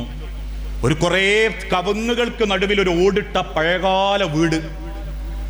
ആ വീട്ടിന്റെ നിലമൊക്കെ ഉള്ളത് കാവിയാ. നിങ്ങൾക്ക് മനസ്സിലാകുമെന്ന് എനിക്കറിയാല. ചുവന്ന കാവിന്റെ നിലം. ഇതേപോലെ 1 2 താറപ്പായ വലിച്ചെട്ടിയിട്ടുണ്ട്. കയറി ചെന്നപ്പോൾ മുൻഭാഗത്ത് അവൻ തന്നെ ഉണ്ട്. ഒരു വെള്ളത്തുണിയുണ്ട്, ഒരു വെണ്ണീരിന്റെ കളർ, ഒരു ഗ്രേ കളർ ഷർട്ടും ഉണ്ട്. കൈ പിടിച്ചിട്ട് ഞാൻ 11 മണിക്ക് അവിടെ എത്തി. കൈ പിടിച്ചിട്ട് പറഞ്ഞു, ഞാൻ 11:30 നിക്കാഹിന് പറഞ്ഞത്, 11:30 ആയിക്കോട്ടെ എന്ന് വെച്ചു. ഞാൻ പറഞ്ഞു ആയിക്കോട്ടെ, അൽഹംദുലില്ലാ. ഏകദേശം 11:25 ഞാൻ അദ്ദേഹത്തോട് ചോദിച്ചു, നമുക്ക് നിക്കാഹ് തുടങ്ങണ്ടേ? സാധാരണ ഇങ്ങനത്തെ ഒരു കല്യാണപ്പൊരയിൽ ചെല്ലുമ്പോൾ ഉണ്ടാകുന്ന എന്റെ അനുഭവം എന്താ? എന്നോട് ചില ക്ഷണിക്കുന്നവര് പറയും, ഒലവി കറക്റ്റ് 11 സൂചി അതിന്റെ ഉച്ചിയിൽ നിൽക്കുമ്പോൾ നമുക്ക് തുടങ്ങണമെന്ന് പറഞ്ഞാൽ എന്നെ കൂട്ടി കൊണ്ടുപോവുക. ഞാനൊരു 10:50 പുരയിലെത്തും. ഏകദേശം 11 കഴിഞ്ഞ് 11:15 കാണാൻ പുരയിലെ വാപ്പ ചെറുക്കാനോട് പറയും, മുലിയന്മാരൊക്കെ വന്നിട്ടുണ്ട്, നീ ഒന്ന് മാറ്റിയിട്ട് വാ, നമുക്ക് നിക്കാഹ് തുടങ്ങണം. ഓനും 5-8 ചെക്കന്മാരും അകത്തേക്ക് കയറുന്നത് കാണാം. ബാക്കി പുറത്ത് വന്നോലൊക്കെ അങ്ങനെ നോക്കി നിൽക്കുമ്പോൾ ഒരമണിക്കൂർ കഴിഞ്ഞ് 11:50 11:45 ആകുമ്പോൾ 5-8 ചെക്കന്മാരെ കൂടെ തുള്ളിക്കഴിച്ചിട്ടാണോ കോലം കെട്ടിയിട്ടാണോ ഓൻ ഇങ്ങനെ പുറത്തേക്ക് വരും. പുറത്തേക്ക് വരുന്ന സമയത്ത് ക്യാമറമാൻ പറയും, വരാനായിട്ടില്ല, സ്ലോ മോഷനിൽ കാല് പുറത്തേക്ക് വെക്കണം, ഓൽക്കത് ക്യാമറ കിട്ടണം. അന്ന് വരെ ഉമ്മാനെ കെട്ടിപ്പിടിക്കാത്തവനോട് പറഞ്ഞ് ഉമ്മാനെ പോയിട്ടൊന്ന് അണച്ചൂട്ടി പിടിക്കണം, വല്യമ്മാക്കൊരു ഉമ്മ എടുക്കണം, ബാപ്പാനെ കൈ പിടിച്ചിട്ട് മാറത്തേക്ക് ചേർത്തിങ്ങനെ പിടിക്കണം, എളാപ്പാനെ പോയിട്ട് കൈ പിടിക്കണം, മുത്തമ്മാനെ കൈയിടിക്കണം, അമ്മായിമാരോടൊക്കെ സലാം പറയണം. ഇതൊക്കെ എന്തിനാപ്പോ? അള്ളാന്റെ നിയമത്തിട്ടാനല്ല, ക്യാമറ കിട്ടാൻ. അവസാനം ഒരു 12:10 ഇങ്ങനെ നിക്കാഹിന് വന്നിരിക്കുമ്പോ ചില കാരണവന്മാര് പതുക്കെ എന്റെ ചെവി പറയും, 12:20 ലോറ് ബാങ്ക്, നിങ്ങളൊരു 5 മിനിറ്റ് കൊണ്ട് അങ്ങ് നിർത്തിക്കാൻ വേണ്ടിട്ടോ. ഇതെന്നെ ഒരു വർക്കത്തില്ലായ്മയാ, ഇത് തന്നെ ഒരു വർക്കത്തില്ലായ്മയാ. ഞാൻ പറയാറുണ്ട്, 11 മണിക്ക് എന്ന് പറഞ്ഞ് എന്നെ കൂട്ടിക്കൊണ്ടുവന്നിട്ടുണ്ടെങ്കിൽ 12:00 തുടങ്ങുന്നതെങ്കിൽ 1.5 മണിക്കൂർ നിങ്ങളില്ലാണ്ടാക്കിയതാ. അപ്പൊ ഒരേലെ വാപ്പയും മക്കളും, ഞാനടക്കമുള്ള 100 കണക്കിന് മനുഷ്യന്മാർ 11 മണിക്ക് പ്രതീക്ഷിച്ചിട്ട് വന്നിട്ടുണ്ടെങ്കിൽ ആ 11 മണിക്ക് തൊട്ട് അള്ള നാളെ പരലോകത്ത് ചോദിക്കുമല്ല, സെപ്റ്റംബർ മാസം 25-ാം തീയതി 11 to 11:45 വരെ ഈ എന്തിനാ വെറുതെ അവിടെ സമയം കളഞ്ഞ്? ഞാൻ പറയൂ, റബ്ബെ കുടുംബക്കാരൻ പറ്റിച്ചതാണ്. അതില്ലാണ്ടിക്കാൻ വേണ്ടിയിട്ട് വാപ്പാരോട് നിക്കാഹിന്റെ സമയമൊക്കെ ഒന്ന് ക്ലിപ്തപ്പെടുത്തണമെന്നും. എന്നിട്ട് ചില ആൾക്കാരൊക്കെ ആരാന്റെ കല്യാണം നോക്കിയിട്ട് പറയും, ഓലെ ഇടപാട് ഭയങ്കരമായിട്ട്, ഓൽക്കൊരു മുഹൂർത്തമുണ്ട് 10:11 അങ്ങോട്ട് പോവില്ല, അങ്ങോട്ട് വരൂല. ഓലെക്കാളും നല്ല മുഹൂർത്തം പഠിപ്പിച്ചൊരു മതത്തിന്റെ അനുയായികളാ നമ്മളൊക്കെ. യാതൊരു ആർഭാടവും ഇല്ലാതെ വാപ്പാനെയും ഉമ്മാനെയും അതല്ലെങ്കിൽ വാപ്പനെയും യാപ്പിളനെയും പിടിച്ചിരുത്തിയിട്ടും 2 സാക്ഷികൾ മുഖാന്തിരവും കൈ പിടിച്ച് ഞാൻ സ്വീകരിച്ചെന്നും ഞാൻ എനിക്ക് തന്നെന്നും ഉണ്ടെങ്കിൽ ഒരു വലീമത്തിന്റെ ഒരു ഇറച്ചിക്കഷ്ണവും തിന്നു പോയാൽ തീരാവുന്ന ഒരു കാര്യത്തിന് 5-6 ദിവസത്തേക്ക് മാറ്റുന്നത്. ഞാനത് സാന്ദർഭികമായിട്ട് പറയാന്ന് മാത്രം. എന്നിട്ട് അത് നടപ്പിലാക്കാൻ പറ്റാത്ത നമ്മള് 10:40 മുഹൂർത്തം നോക്കിയിട്ട് മാലിടുന്നോ നോക്കിയിട്ട് പറയാ, എന്തൊരഥവ, 11ന്റെ അപ്പുറത്തേക്ക് പോയില്ല. ഓൽക്കതിനൊരു മുഹൂർത്തവും ഒരു സമയമുണ്ട്, അതിന്റെ അപ്പുറത്തേക്ക് പോലും പോവില്ല എന്ന് നമ്മളെ മതത്തെ ഇകഴ്ത്തിയിട്ട് നമ്മൾ വരുത്തി വെച്ച ഫിത്തിന കാണിച്ചിട്ട് മറ്റോനോട് മറ്റേ മതത്തിന്റെ ഗുണം പറയും. ഞാൻ വർഗീയത പറയല്ലോ, നമ്മളൊന്ന് ചിന്തിക്കാൻ വേണ്ടി പറഞ്ഞതാ. അവസാനം ഈ ചെറുപ്പക്കാരൻ എന്നോട് പറഞ്ഞു, നമുക്ക് തുടങ്ങാം. അപ്പൊ ഞാൻ വിചാരിച്ചു ഇവനൊന്നും കൂടി കുപ്പായൊക്കെ ഒന്ന് മാറ്റിയായിരിക്കുന്നു. അവൻ തുണിയൊക്കെ ഒന്ന് നിന്റെ മുമ്പ് തന്നെ പൊന്തിച്ചെടുത്ത് ഷർട്ടൊക്കെ ഒന്ന് വലിച്ചിങ്ങനെ താഴ്ത്തി നേരെ ഒരു ചുവന്ന കസേര അതേപോലത്തെ അവിടെ ഇരുന്ന് ഒരു പ്രായമുള്ള വാപ്പ മറുഭാഗത്ത് വന്നിരുന്ന്, പെണ്ണിന്റെ വാപ്പ. എൻ്റെ ജീവിതത്തിലൊക്കെ ഇതെനിക്കൊരു വലിയ അനുഭവമായിരുന്നു. നിക്കാഹൊക്കെ കഴിഞ്ഞ് ഓനോട് പറഞ്ഞു, ഞാൻ കുറച്ച് വലിയ ഭക്ഷണം ഉണ്ടാക്കിയിട്ടുണ്ട്, അത് കഴിച്ചിട്ടേ പോവാട്ടോ. ഓൻ തന്നെ എന്നെ കൂട്ടിക്കൊണ്ടുപോയി ഭക്ഷണ ഹാളിന് ഭക്ഷണം വിളമ്പി തന്ന്. വിചാരിക്കാൻ മാത്രമൊന്നുമില്ല, ഒരു നെയ്ച്ചോറ് ഒരു ചെറിയ ഇറച്ചിന്റെ കറിയേ ഉള്ളൂ. അതും കഴിച്ച് ഞാൻ പുറത്തേക്കിൻ്റെ വാഹനത്തിൽ കയറുമ്പോൾ ഞാൻ മനസ്സറിഞ്ഞ് പടച്ചോനോട് പറഞ്ഞു അൽഹംദുലില്ലാ എന്ന്. എന്തിനാണെന്നറിയോ? എൻ്റെ കല്യാണത്തിൻ്റെ ഒരു കാര്യവും ഞാൻ അറിഞ്ഞിട്ടില്ല. കാരണം ഭക്ഷണം ഏൽപ്പിച്ച എൻ്റെ വാപ്പയാ, മൗലവിനെ ഏൽപ്പിച്ച എൻ്റെ വാപ്പയാ, പള്ളി കമ്മിറ്റിക്കാരെ ഏൽപ്പിച്ച എൻ്റെ വാപ്പയാ. കുടുംബത്തിൽ കല്യാണ സംബന്ധമായിട്ട് എന്തൊക്കെ വേണോ അതൊക്കെ എൻ്റെ വാപ്പ ഏൽപ്പിച്ചെന്ന. അന്ന് ഞാൻ പറഞ്ഞു, പടച്ചോനെ, ഒരു വാപ്പുള്ളതിൻ്റെ വില എനിക്ക് ഇപ്പോഴാ തിരിഞ്ഞ്. ഒരു വാപ്പനെ തന്ന റബ്ബേ എത്ര കാരുണ്യവാനാന്ന് ഞാൻ അന്ന് അൽഹംദുലില്ലാ പറഞ്ഞു. ഒരു വാപ്പല്ലാത്തവന്റെ ഒറ്റക്കുള്ള പെനക്കേട് കണ്ടപ്പോ, ഒരു കൈയും കാലും ഇല്ലാതെ ഓട്ടിസം ബാധിച്ച ഒരു ജ്യേഷ്ഠന്റെ സങ്കടം കണ്ടപ്പോ വീണ്ടും ഞാൻ അൽഹംദുലില്ലാ പറഞ്ഞു. കാരണം എൻ്റെ ഭാര്യനെ കൂട്ടിക്കൊണ്ടുവരാൻ വേണ്ടിയിട്ട് എൻ്റെ പെങ്ങളും എൻ്റെ അമ്മയും, പെങ്ങള് ചെന്നു കൂട്ടിക്കൊണ്ടുവന്നു, ഉമ്മാനെ ഏൽപ്പിച്ചു. ഉമ്മ അവളെയും കൂട്ടിയിട്ട് അകത്തേക്ക് പോയിട്ടുണ്ട്. പക്ഷെ ആ ചെറുപ്പക്കാരൻ പറയാ, പെണ്ണിനെ കൂട്ടാൻ പോകണം, ഞാനൊരു ചെറിയ വണ്ടി എടുത്തിട്ടുണ്ട് വാടകയ്ക്ക്. ഞാൻ നോക്കുമ്പം നമ്മളെ ഭാഷയെ പറഞ്ഞാൽ 4 അക്കറുള്ള ചെറിയൊരു വാഗണർ കാറാ, ബെൻസ് ഇല്ല, BMW ഇല്ല. പടപടോ പൊട്ടുന്ന സൗണ്ടുള്ള നാട്ടുകാരെ കൊണ്ട് വാപ്പാനെ വിളിപ്പിക്കുന്നു, ഒരു തോരണവും ഇല്ല. ഓൻ പറഞ്ഞ അതിൻ്റെ കൂട്ടുകാരൻ്റെ അടുത്തുനിന്ന് വാങ്ങിയതാ. കൂടെ പോരാന്ന് പറഞ്ഞ അമ്മായിൻ്റെ മോള് ഓളെ കൂട്ടിക്കൊണ്ടുവരാൻ. ആയുസ്സുള്ള ഒരു പെങ്ങളെയും അമ്മനെയും തന്ന ഞാൻ പടച്ചോനോട് പറഞ്ഞു അൽഹംദുലില്ലാ എന്ന്. വീണ്ടും ഞാൻ അൽഹംദുലില്ലാ പറഞ്ഞു. എന്തിനാണെന്നറിയോ? ഭക്ഷണ ഹാളിലേക്ക് വന്ന ഓരോരുത്തർക്കും എൻ്റെ 6 അമ്മമാരും 3 അളാപ്പാരും ഒരാളെപ്പോലും ശ്രദ്ധിക്കാതിരുന്നിട്ടില്ല. എല്ലാവർക്കും ഇരുത്തി ഭക്ഷണം കൊടുത്തു. അവരാദ്യം പറഞ്ഞിട്ടുണ്ട് ഭക്ഷണ ഹാളിൽ ഇനി ശ്രദ്ധിക്കേ വേണ്ട, അത് ഞാളേറ്റ്. 6 അമ്മമാർ എൻ്റെ അമ്മക്കുള്ളത്, ആങ്ങളാരുള്ളത്, 3 എളാപ്പാർ എൻ്റെ വാപ്പക്ക് അനിയന്മാരായിട്ട് ഏട്ടന്മാരായിട്ടുള്ളത്. 9 ആളും കൂടി കല്യാണത്തിന്റെ പറമ്പിൽ വന്നവർക്ക് ഇരുത്തി നല്ല റാഹത്തിൽ ഭക്ഷണം കൊടുത്ത് ഭംഗി പറഞ്ഞയച്ചിട്ടുണ്ട്. ഞാൻ പറഞ്ഞു അൽഹംദുലില്ലാ. ഇതൊക്കെ നോക്കാൻ ഒരു അമ്മോനും എളാപ്പയൊക്കെ ഉണ്ടാകുക എന്ന് പറഞ്ഞാൽ തന്നെ പഠിച്ചോണ്ട് ഒരു നിയമത്താണ്. വീണ്ടും ഞാൻ അൽഹംദുലില്ലാ പറഞ്ഞു. എന്തിനാണെന്നറിയോ? വന്ന ഓരോരുത്തരും അകത്തേക്ക് കയറുമ്പോഴേക്കും ഉമ്മറത്ത് മുറ്റത്തേക്ക് എത്തുമ്പോഴേക്കും എൻ്റെ 2 അനിയന്മാരുണ്ട്, ഇരട്ടകളാ. ഒരു കയ്യിലെ ട്രേ പിടിച്ചിട്ട് ഇങ്ങനെ പറന്ന് നടന്നത് എല്ലാവർക്കും വെള്ളം കൊടുക്കാൻ. ഒരാൾ പോലും വെള്ളം കിട്ടാണ്ട് അവിടുന്ന് പോയിട്ടില്ല. ഞാൻ പറഞ്ഞു പടച്ചോനെ, ഇതൊക്കെ ഇങ്ങി തന്ന നിയമത്തായിനും. ഇതൊന്നും ഇല്ലാത്തൊരു തന്റെ സങ്കടം ആലോചിച്ച് നോക്കി മനുഷ്യരെ. ഇതൊക്കെ പടച്ചോനിക്കും തന്നിട്ടും നമ്മക്കതിന്റെ വില തിരിഞ്ഞിട്ടില്ല, നമ്മക്കതിന്റെ മഹത്വം തിരിഞ്ഞിട്ടില്ല. അതുകൊണ്ട് എന്താ ഇന്ന് സംഭവിച്ച്? കല്യാണത്തിന് വന്നോനൊക്കെ ഭക്ഷണം കിട്ടിയിട്ടാണോ പോകുന്നത്, കിട്ടാണ്ടാണോ പോകുന്നത്? അല്ലാഹു അലം. ചിന്തിക്കലുണ്ടോ? എരന്നു തിന്നിട്ടും കോഴിവ് നിന്നിട്ടും പിടിച്ചു വാങ്ങിയിട്ടും വെപ്രാളപ്പെട്ടിട്ടും നടന്നും സംസാരിച്ചും തിന്നു തീർക്കുന്നോലാ നമ്മളെ മഹല്ലില്. അതിനേക്കാളേറെ വിവാഹത്തിന്റെ അതവില്ലായ്മ, വിവാഹത്തലേന്നുള്ള ഗാനമേള ട്രൂപ്പുകൾ, അതിനേക്കാളേറെ സമൂഹത്തെ കൊണ്ട് പറയിപ്പിക്കുന്ന രീതിയിലുള്ള അനാചാരങ്ങൾ. ഞാൻ ആ വിഷയത്തിലേക്ക് പോകുന്നില്ല. ഒരു കുടുംബം നമ്മൾ ഭംഗിയിൽ കൊണ്ടടക്കുമ്പോൾ ആ പടച്ചോ നമുക്കൊരു നിയമത്ത് തരിക. കാരണം അല്ലാഹ് ദുനിയാവിൽ മനുഷ്യരോട് ഏറ്റവും കൂടുതൽ സൂക്ഷിക്കാൻ കൽപ്പിച്ചത് ഓന്റെ കുടുംബ. ഇന്ന് ചില ഭാര്യമാരൊക്കെ എന്നെ വിളിച്ചിട്ട് ഇങ്ങനെ പറയും, കൗൺസിലിംഗ് ഒന്നും നടത്താറില്ലെങ്കിലും അവരിൽ ചിലരൊക്കെ സങ്കടം പറയാൻ വേണ്ടി വിളിക്കും. എന്നോട് പറയും പിയാപ്പിള നല്ല ദീനാ മൗലവി. ഞാൻ പറയും അൽഹംദുലില്ലാ. അപ്പോൾ അറിയാം അൽഹംദുലില്ലാ പറയാൻ നിൽക്കട്ടെ. എന്തേ? ദീനേ ഉള്ളൂ, നല്ല സ്വഭാവമല്ല. മുക്കത്താ ദേഷ്യം. ഒന്ന് കഴിഞ്ഞാൽ രണ്ടാമത്തേന് തെറിയാ വിളിക്കുക. ആള് സുബീക്കൊക്കെ പോകും, ആളെ ഇടയ്ക്കിടയ്ക്ക് ഖുർആൻ ഓതും, ആള് നല്ല മനുഷ്യനാ. നാട്ടുകാരെ കണ്ണില് പൊരെ കയറിയ ഒരു സ്വൈര്യവും ഇല്ല. വാ തുറന്ന ഇങ്ങനെ ഒരു കുത്തുവാക്കും കുത്തിത്തിരിപ്പ് വർത്താനവും പറയുന്ന ഒരു മനുഷ്യനും വേറല്ല. അതിന്റെ അർത്ഥം ഓനെ ദീനുണ്ട് എന്നല്ല, ഓനൊരു ചുക്കൂല്ല എന്നാണ്. ചിലർ പറയലില്ല പെണ്ണുങ്ങളൊക്കെ നല്ല പെണ്ണുങ്ങളാ, എന്തേ കുഴപ്പം? വേഗം ചൂടാവും, വേഗം ദേഷ്യം പിടിക്കും. ദേഷ്യം പിടിച്ചാ പിന്നെ ഓളെ കിട്ടൂല. പക്ഷെ ഓള് ചന്ദ്രാപ്പിനി ഖുർആൻ ക്ലാസ്സിനൊക്കെ പോകലുണ്ട് കേട്ടോ. എന്നെക്കാട്ടൊക്കെ നല്ല ഈമാനാ. അതാണോ ഈമാൻ? നബീന്റെ അരികിൽ വന്നിട്ട് ഒരു സഹാബി ചോദിച്ചു, നബി ഔസീനി ബിൽ ജന്ന, എനിക്ക് സ്വർഗം കിട്ടണം, എന്നെ ഒന്ന് ഉപദേശിക്ക്. നബി എന്താ പറഞ്ഞത്? ലാ തഅള, കോപിക്കരുത്. ദേഷ്യം എനിക്കുണ്ടോ? എനിക്ക് നല്ല മുസ്ലിം ആവാൻ പറ്റൂല, എനിക്ക് നല്ല ദീനോട് ജീവിക്കാൻ പറ്റൂല. അതുകൊണ്ട് ആ കുടുംബത്തിൽ നിങ്ങൾ ഗൗരവത്തോടെ സൂക്ഷിക്കണം എന്ന് പറയുന്നത്. മദീന പള്ളിയിൽ നബി സല്ലല്ലാഹു അലൈഹി വസല്ലമ ഒരായത്തോതുമ്പോ പിൻഭാഗത്ത് നിന്ന് സഹാബാക്കളൊക്കെ ബോധം കെട്ടുവീകും. അവസാനം നിസ്കാരം വീട്ടി സലാം വീട്ടി കയ്യിൽ അല്പം വെള്ളം എടുത്ത് ബോധം കെട്ട് കിടക്കുന്ന സഹാബത്തിന്റെ അരികിൽ വന്ന് നബി ഇങ്ങനെ മുഖത്ത് വെള്ളം തെളിക്കുമ്പോൾ ഞെട്ടി എഴുന്നേറ്റ് അവരിങ്ങനെ കണ്ണു തുറിക്കും.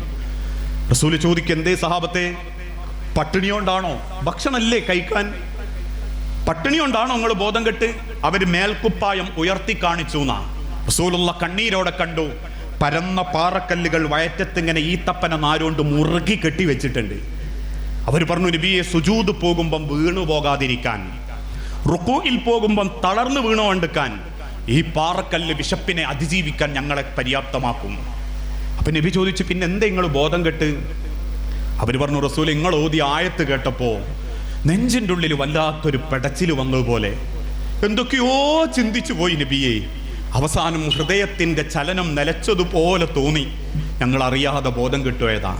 സഹാബാക്കൾ ഏറ്റവും കൂടുതൽ കരയിപ്പിച്ച ആയത്ത് ഏതാണെന്നറിയോ? യാ അയ്യുഹല്ലദീന ആമനൂ ഖൂ അൻഫുസകും വഅഹ്ലീകും നാറാ വഖൂദുഹൻ നാസു വൽ ഹിജാറ അലൈഹാ മലായികത്തുൻ ഗിലാദുൻ ശിദാദുൻ ലാ യഅസൂനല്ലാഹ മാ അമറഹും വയഫ്അലൂന മാ യുഅ്മറൂൻ. യാ അയ്യുഹല്ലദീന ആമനൂ, അല്ലയോ സത്യവിശ്വാസികളെ, അള്ളാന്റെ മുൻപിൽ തെറ്റി ചേർത്ത് വെച്ച് നമസ്കരിക്കുന്ന മുസ്ലിമീങ്ങളെ, ഇന്ന് വരെ അള്ളാഹുവിൽ പങ്കു ചേർക്കാത്ത മുഅ്മിനീങ്ങളെ, ഒരാൾക്ക് നേരെയും മന്ത്രിച്ചൂതിക്കെട്ടാൻ കൈ കൊടുക്കാത്ത മുഅ്മിനീങ്ങളെ, അള്ളാഹുവിന്റെ റമളാൻ മാസത്തിൽ നോമ്പനുഷ്ഠിക്കുന്ന മുഅ്മിനീങ്ങളെ, കഅബാലയം തവാഫ് ചെയ്യുന്ന മുഅ്മിനീങ്ങളെ, അള്ളാന്റെ കലാമ് ഖുർആനിനെ അംഗീകരിക്കുന്ന മുഅ്മിനീങ്ങളെ, ഖൂ അൻഫുസകും വഅഹ്ലീകും നാറാ, നിങ്ങൾ നിങ്ങളെ അള്ളാന്റെ നരകത്തിൽ നിന്നും കാത്തുകൊള്ളണേ. തൊട്ടടുത്ത വാക്കിലൂടെ റബ്ബ് പറഞ്ഞു പോരാ, നിങ്ങളെ മാത്രമല്ല വഅഹ്ലീകും നാറാ, നിങ്ങളെ റബ്ബ് വിശ്വസിച്ചേൽപ്പിച്ച കുടുംബത്തെയും നിങ്ങൾ അള്ളാന്റെ നരകത്തിൽ നിന്ന് കാക്കണം. കുടുംബത്തെ സ്നേഹിച്ച് കാക്കണം, കുടുംബത്തോടുള്ള കടമ ചെയ്ത് കാക്കണം. ആ കുടുംബത്തിൽ നിന്ന് തിരിച്ചു കിട്ടാനുള്ളതും നിങ്ങൾ ആഗ്രഹിക്കണം. ഖൂ അൻഫുസകും വഅഹ്ലീകും നാറാ. ഞാൻ പള്ളിക്ക് പോകലുണ്ട്, മക്കളെവിടെ? ഞാൻ ഖുർആൻ ഓതലുണ്ട്, മക്കളെവിടെ? ഞാൻ എൻ്റെ ഖുർആൻ ക്ലാസ് പങ്കെടുക്കാറുണ്ട്, മക്കളെവിടെ? ഞാൻ പർദ്ദ ധരിച്ചിട്ടേ കല്യാണത്തിന് പോലുള്ളൂ, മക്കളെവിടെ? ഖൂ അൻഫുസകും വഅഹ്ലീകും നാറാ. നിന്റെ നിസ്സാരമായൊരു ഇന്ദ്രിയത്തുള്ളിയിൽ നിന്ന് നീ പോലും ചിന്തിക്കാത്ത കോലത്തിൽ നിന്റെ പെണ്ണിന്റെ ഉദരത്തിന്റെ അകത്തളങ്ങളിൽ അള്ളിപ്പിടിച്ച അലക്കയായി, മുതുകയായി, മാംസപിണ്ഡമായി നീ ആഗ്രഹിക്കുന്ന ആണായി, പെണ്ണായി ഒരു പ്രയാസവും വരുത്താതെ, ഒരു അംഗവൈകല്യവും വരുത്താതെ, ഒരു മുച്ചിറി എന്ന പരീക്ഷണം പോലും തരാതെ, കാലുകൊണ്ട് നടക്കാനും, കണ്ണുകൊണ്ട് കാണാനും, ചെവി കൊണ്ട് കേൾക്കാനും, നാവുകൊണ്ട് സംസാരിക്കാനും അവർക്ക് തണലൊരുക്കുന്ന ഒരു വീടെന്ന മഹാസ്വർഗം പോലും നിനക്കല്ല തന്നിട്ടുണ്ടെങ്കിൽ ഖൂ അൻഫുസകും വഅഹ്ലീകും നാറാ. അവരെ നരകത്തിന്റെ അഗ്നിയിൽ നിന്നും നിനക്ക് കാക്കാൻ പറ്റിയിട്ടുണ്ടോ? അലൈഹാ മലായികത്തുൻ ഇലാലുൻ ശിദാദുൻ ലാ യഅസൂനല്ലാഹ മാ അമറഹും വയഫ്അലൂന മാ യുഅ്മറൂൻ. ഒരു വാപ്പാന്റെ കരച്ചിലിനും രക്ഷപ്പെടുത്താനാവാത്ത, ഒരു ഉമ്മാന്റെ ഹൃദയം പൊട്ടിയ കരച്ചിലിനും രക്ഷ നൽകാൻ പറ്റാത്ത കഠിനരായ ശക്തരായ മലക്കുകൾ കാവൽ നിൽക്കുന്ന ആ നരകത്തിയിൽ നിന്ന് നീ നിന്റെ കുടുംബത്തെ, ഓന്റെ മക്കൾ എങ്ങനെയോ ആയിക്കോട്ടെ, ഓന്റെ മക്കളെന്താ ലിഗൻസ്, ഓന്റെ മക്കളെന്താ മുടി നീട്ടിയത്, ഓന്റെ മക്കളെന്താ പള്ളിക്ക് വരാത്ത്, ഓന്റെ പെൺകുട്ടികളെന്താ നെരിയാണിക്ക് മേലെ പാൻറ് ഉടുത്ത്, ഓന്റെ പെൺകുട്ടികളെന്താ ലിപ്സ്റ്റിക് ഇട്ട്, ഓളെ കുട്ടികളെന്താ അങ്ങനെ ഇട്ട് എന്ന് നിങ്ങൾ നോക്കേണ്ടതില്ല. ഖൂ അൻഫുസകും വഅഹ്ലീകും നാറാ. ലിപ്സ്റ്റിക് ഇട്ടിട്ടില്ലെങ്കിലും എന്റെ മോള് സുബഹിക്ക് എഴുന്നേറ്റിട്ടുണ്ടോ? എന്റെ മകള് ഖുർആൻ ഓതിയിട്ടുണ്ടോ? എന്റെ മോൻ സുബഹി ജമാഅത്തിന് നിന്റെ കൂടെയുണ്ടോ? ഓന് മാർഗം കാണിച്ചു കൊടുക്കുന്ന തരത്തിൽ 5:10 ബാങ്കിന് നീ എഴുന്നേറ്റിട്ടുണ്ടോ? നിന്റെ ഭാര്യനെ നീ വിളിച്ചുണർത്തിയിട്ടുണ്ടോ? നിന്റെ മക്കൾക്ക് നീ ഇമാമായിട്ടുണ്ടോ? നീ ഓതുന്ന ഓത്ത് നിന്റെ മകൻ കേട്ടിട്ടുണ്ടോ? ഇല്ലെങ്കിൽ ഖൂ അൻഫുസകും വഅഹ്ലീകും നാറാ. നബിയെ, അത് കേൾക്കുമ്പോ നെഞ്ചിൻ്റെ ഉള്ളിൽ വല്ലാത്തൊരു പെടച്ചില്, രോമങ്ങൾക്കൊക്കെ ഒരു കുളിര്, ഞങ്ങൾ ബോധം കെട്ടുപോകുന്നത് പോലെ തോന്നുന്നു നബിയേ എന്ന് സഹാബാക്കൾ പറഞ്ഞിട്ടുണ്ട്. ഇതൊക്കെ എനിക്കും ഒക്കെ ചോദ്യം ചെയ്യപ്പെടാനുള്ളതാ. അത് അള്ളാന്റെ പ്രവാചകനും സഹാബത്തിനും മാത്രല്ല, ഞാനുങ്ങളും ഒക്കെ ഈ ചോദ്യം നേരിടാതെ അള്ളാന്റെ മഹ്ശറേന്ന് ഒരടി മുൻപോട്ട് നീങ്ങൂല. അതുകൊണ്ടാ പ്രവാചകൻ ആവർത്തിച്ച് പഠിപ്പിച്ചതും കുടുംബത്തെ നിങ്ങൾ ഗൗരവത്തോടെ സ്വീകരിക്കണം കേട്ടോ. ഇന്നെന്താ പല കുടുംബത്തിന്റെ അവസ്ഥ? പിണക്ക, മൊത്തത്തിലുള്ള കുടുംബം ഫുള്ള് പിണക്കില, തമ്മിലടിയ. എന്നിട്ട് അതൊക്കെ ഒരു ഫാഷന്റെ വർത്താനല്ല. നാട്ടുകാരൊക്കെ വിളിച്ച് അനിയനൊരു നിക്കാഹ് സംഘടിപ്പിച്ചിട്ടുണ്ടല്ലോ, ആ എന്നെ അവിടെ കണ്ടില്ല. അത് നിങ്ങൾക്ക് അറിഞ്ഞൂടെ? അന്ന് വല്യാപ്പ മരിച്ചപ്പോ വാപ്പ മരിച്ചപ്പം വീത വെച്ച സ്വത്തിന്റെ പേരിൽ ഞാൻ 1-2 പറഞ്ഞു പിണങ്ങിയതാ. ഞാൻ അങ്ങോട്ട് പോലില്ല, ഓലാരും ഇങ്ങോട്ടും വരലില്ല, ഞാൻ പങ്കെടുത്തിട്ടില്ല. ഇത് വലിയ അഭിമാന വർത്താന. ഞാൻ അങ്ങനത്തെ ഇതിനൊന്നും പങ്കെടുക്കാൻ പോവില്ല. ഓൻ്റെ അടുത്ത് വരട്ടെ, എന്നോട് മാപ്പ് അറിയട്ടെ. എന്തിനാ ദുനിയാവില് മാപ്പ്? 10-60 കൊല്ലം ജീവിക്കുന്നതിൻ്റെ ഇടയ്ക്ക് ഒരു മാപ്പ് എന്തിനാ എനിക്ക് ജയിക്കാൻ? എന്നാ നബി തങ്ങൾ പറഞ്ഞ എന്താ? ഈ ഓന് മാപ്പ് എടുത്തോ, തെറ്റ് ഓന്റെ ഭാഗത്താണെങ്കിലും പടച്ചോൻ എന്റെ കൂടക്കും. ഈ കൊടുക്കാൻ വിചാരിച്ചതിനേക്കാൾ ഇരട്ടി അള്ള കൊടുത്തോളും. ഇത് പഠിപ്പിച്ച നമ്മക്ക് ആ കുടുംബത്തിൽ ആ പിണക്കം മാറ്റി ക്ഷമയോടെ വിട്ടുവീഴ്ചയോടെ നമ്മളെ ഭാഗം ശരിയാക്കാൻ പറ്റുന്നില്ലേ? പിന്നെ ഈ നിസ്കാരവും നോമ്പും ഒക്കെ നമുക്ക് വലിയ റാഹത്തായിരിക്കുന്നൊന്നും വിചാരിക്കണ്ടോ. ചില ആൾക്കാരൊക്കെ പള്ളിയിൽ 1-ാമത്തെ സഫിലുണ്ടാകും. ഞാൻ ആക്ഷേപിക്കല്ല, പക്ഷെ കുടുംബത്തിൽ ആങ്ങളായിട്ട് തെറ്റ്, പെങ്ങന്മാരായിട്ട് തെറ്റ്, മൂത്താപ്പാരായിട്ട് തെറ്റ്, അയൽവാസിയായിട്ട് തെറ്റ്, ഇതൊക്കെ മനസ്സ് കൊണ്ടടക്കുക ഓരോരുത്തരും. എത്രയോ കുടുംബങ്ങളിൽ നിന്ന് അകന്നുകൊണ്ടിരിക്കുക. പക, വെറുപ്പ്, ഈഗോ, അതിന്റെ പേരിലുള്ള പൊങ്ങച്ചം, ഇതൊക്കെ കാണിക്കുന്നതും ആര് തന്നതാ? അള്ള തന്ന മുതൽ കാണിച്ചിട്ട്. അൽമാലു വൽ ബനൂനു സീനത്തുൽ ഹയാത്തിദ് ദുനിയാ. അൽ മാലു വൽ ബനൂന സീനത്തുൽ ഹയാത്തി ദുനിയ. ഒന്നുകിൽ മക്കൾ കാണിച്ചിട്ട് പറയും എനിക്ക് മക്കളൊക്കെ കെട്ടിച്ചിക്ക് ഉള്ള 3 പെണ്ണും ഒരാണുവാ, 3 പെൺകുട്ടികളെ പിയ്യാപ്പിളാരും നല്ലൈറ്റിങ്ങളാണ്. ചെറിയോൻ ഇപ്പൊ ഗൾഫിൽ പോയി ബിസിനസ് തുടങ്ങി, തരക്കേടില്ല, തറവാട് പൊളിച്ചിട്ടിട്ടുണ്ട്, ഭാര്യത്തെ പൊരണ്ടാക്കി, കാറും വാങ്ങിക്കി, പിന്നെ ഇപ്പൊ പടച്ചോൻ വിളിച്ചാൽ അങ്ങ് പോണം, പള്ളിയായിട്ട് കഴിഞ്ഞു കൂടുക. ഞാൻ ഈ പവറാ. അതിൻ്റെ ഇടക്ക് കുടുംബക്കാരായിട്ട് പിണക്കുണ്ടോ? എൻ്റെ അടുത്ത് വന്നോട്ടെ. ഞാനൊക്കെ ചില കുടുംബത്തിൽ പ്രശ്നങ്ങൾ ഉണ്ട് എന്ന് കേൾക്കുമ്പോൾ നമ്മളെ മഹലിലും അല്ലാത്തടത്തും ഒക്കെ അങ്ങനെ ഒരു മധ്യസ്ഥത്തിന് പോകും. ആ പോകുന്ന സമയത്ത് ചിലർ പറയുന്ന ചില വാക്കുണ്ട്, നിങ്ങളതിന് മെനക്കെടണ്ട, അതങ്ങനെ കട്ടെ, ഇത് നിങ്ങളതിന് മെനക്കെടണ്ട, അതങ്ങനെ കട്ടെ, അത് സമയമാകുമ്പോൾ ഞങ്ങൾ അങ്ങ് നന്നായിക്കോളാം. സമയം ആയിട്ടില്ലെങ്കിലോ, ആവാനുള്ള സമയം അല്ല അങ്ങക്ക് തന്നിട്ടില്ലെങ്കിലോ? എത്ര മനുഷ്യന്മാരാവാതെ വർഷം കൊണ്ടുപോയിട്ടുണ്ട്. അവസാനം പള്ളീന്റെ മുൻഭാഗത്തുനിന്ന് മയ്യത്തുസ്കാരവും കഴിഞ്ഞ് കട്ടിലും എടുത്ത് പോകുമ്പോ ബേക്കെന്ന് ചില കാരണവന്മാര് പറയും, പോണ പോക്കുണ്ടോ, എന്തൊക്കെയാപ്പ കാണിച്ചൂട്ടീന്, പെങ്ങളെ കേസ് കൊടുത്തു, അളിയനെ നോട്ടുമലിട്ട് ചീത്തറിഞ്ഞു, കാരണവരെ തെറി വിളിച്ചു.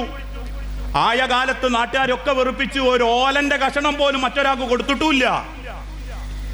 അവസാനം പോണ പോക്കുണ്ടോ, 3 വെള്ളത്തുണി, ഇത്രേ ഉള്ളൂ. നമ്മൾ സമയം നീട്ടിച്ചാലും പടച്ചോൻ നമുക്ക് സമയം നീട്ടിത്തരണമെന്നില്ല.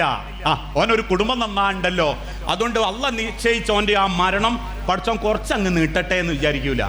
എന്നാ കുടുംബം ചേർത്ത അള്ളാഹ് സമയം നീട്ടിത്തരുന്നു നബി തങ്ങൾ പറഞ്ഞിട്ടുണ്ട്. നിങ്ങൾക്ക് ദീർഘായുസ് വേണോ, കുടുംബം ചേർത്തോ. നിങ്ങൾക്ക് ഉപജീവനം വിശാലാവണോ, കുടുംബം ചേർത്തോ. അതല്ലാതെ നമ്മക്ക് നന്നാവാൻ പടച്ചോൻ അവസരം തരുന്ന, എനിക്ക് ഇന്ന് നന്നാവാൻ അള്ള ഇന്നൊരു ദിവസം കൂടി തരും എന്ന് ചിന്തിക്കല്ലേ.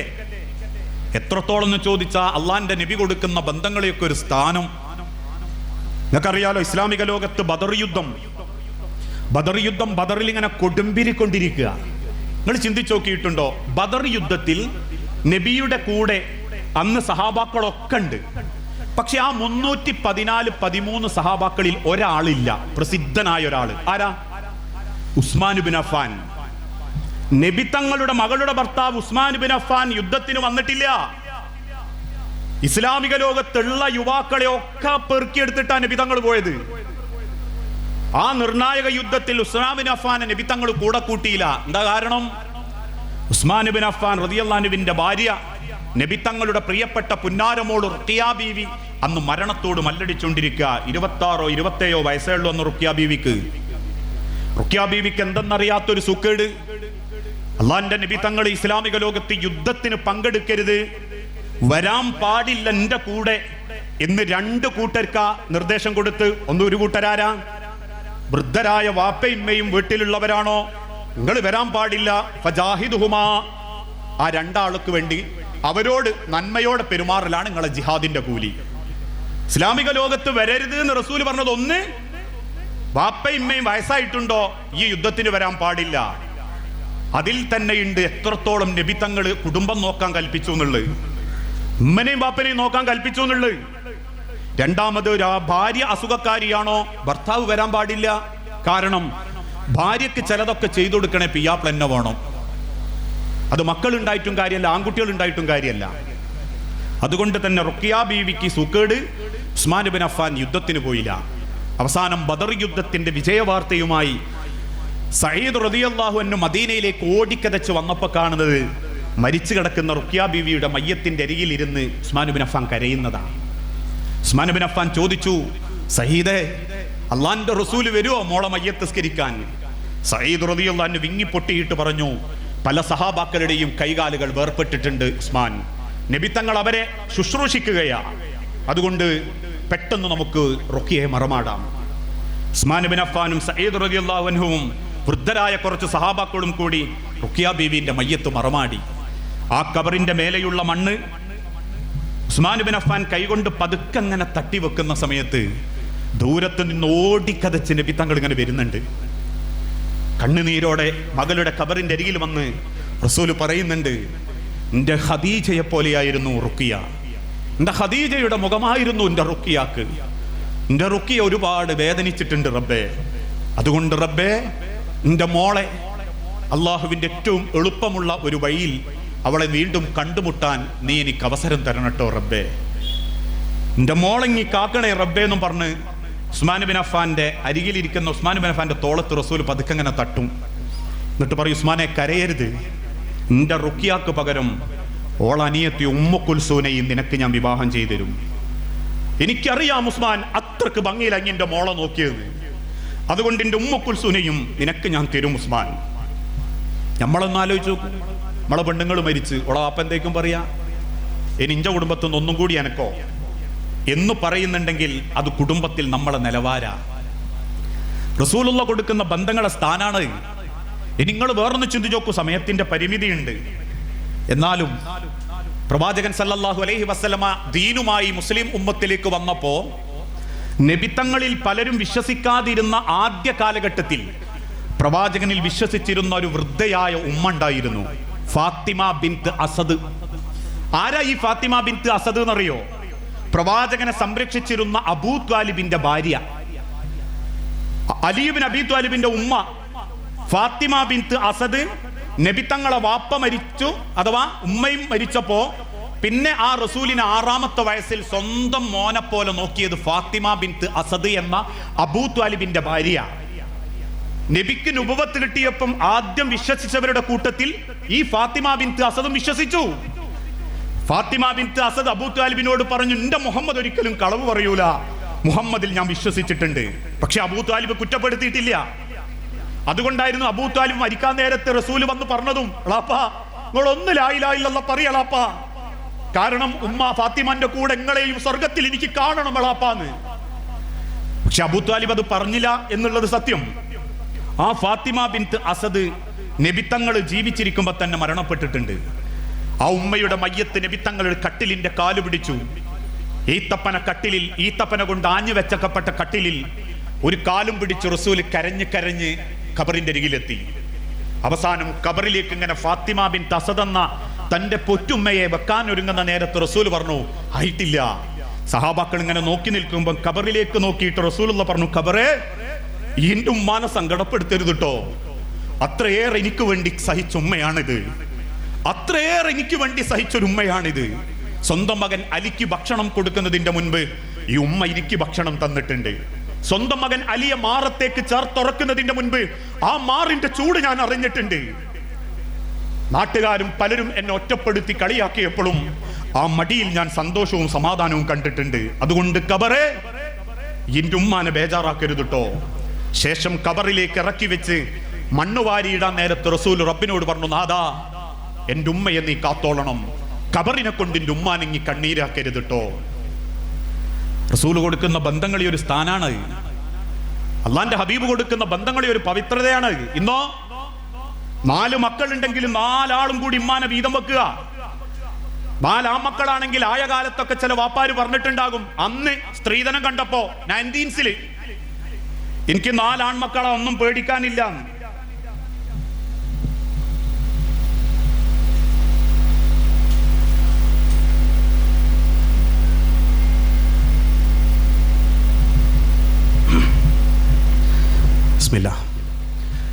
ല്ലേ 4 ആൺമക്കളൊക്കെ ഉള്ളവർ ഒരു കാലത്ത് സന്തോഷിച്ചിരുന്നു.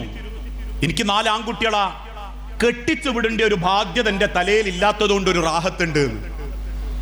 ഇന്ന് 4 ആൺമക്കൾ ഉണ്ടായിപ്പോയതാ പലർക്കും ബേജാറ്. ഉമ്മ മരിച്ചാ പിന്നെ വേഗം വാപ്പാനെ വീതം വെക്കും, വാപ്പ മരിച്ചാ പിന്നെ വേഗം ഉമ്മാനെ വീതം വെക്കും. 4 വീട്ടിലും കയറി ഇറങ്ങിക്കൊണ്ടിരിക്കുക. മൂത്തോൾ ഇളയോളോട് പറയും, എന്റെ മാത്രമൊന്നുമല്ലല്ലോ, എന്റെ കൂടിയല്ലേ, ഈ കൊണ്ടോയിക്കോ. എനിക്ക് ഏറെ വേദന തോന്നിയ ഒരു രംഗണ്ടായിരുന്നു. ഈ കുടുംബത്തിൽ ഒരു മധ്യസ്ഥത പറയാൻ പോയപ്പോ ഒരു മോള് പറഞ്ഞു, ഞാൻ അമ്മാരെ കുറ്റം പറയല്ലോ കേട്ടോ, ഒരു മോള് എന്നോട് പറഞ്ഞു, ഞാൻ ആ മധ്യസ്ഥത്തിന്റെ ഇടക്ക് ഇങ്ങനെ പറഞ്ഞപ്പോ പറഞ്ഞു, ഞങ്ങൾ 3 മാസത്തെ കണക്കാ, 90 ദിവസം ഞങ്ങൾ കണക്ക് ആയിക്കോട്ടെ.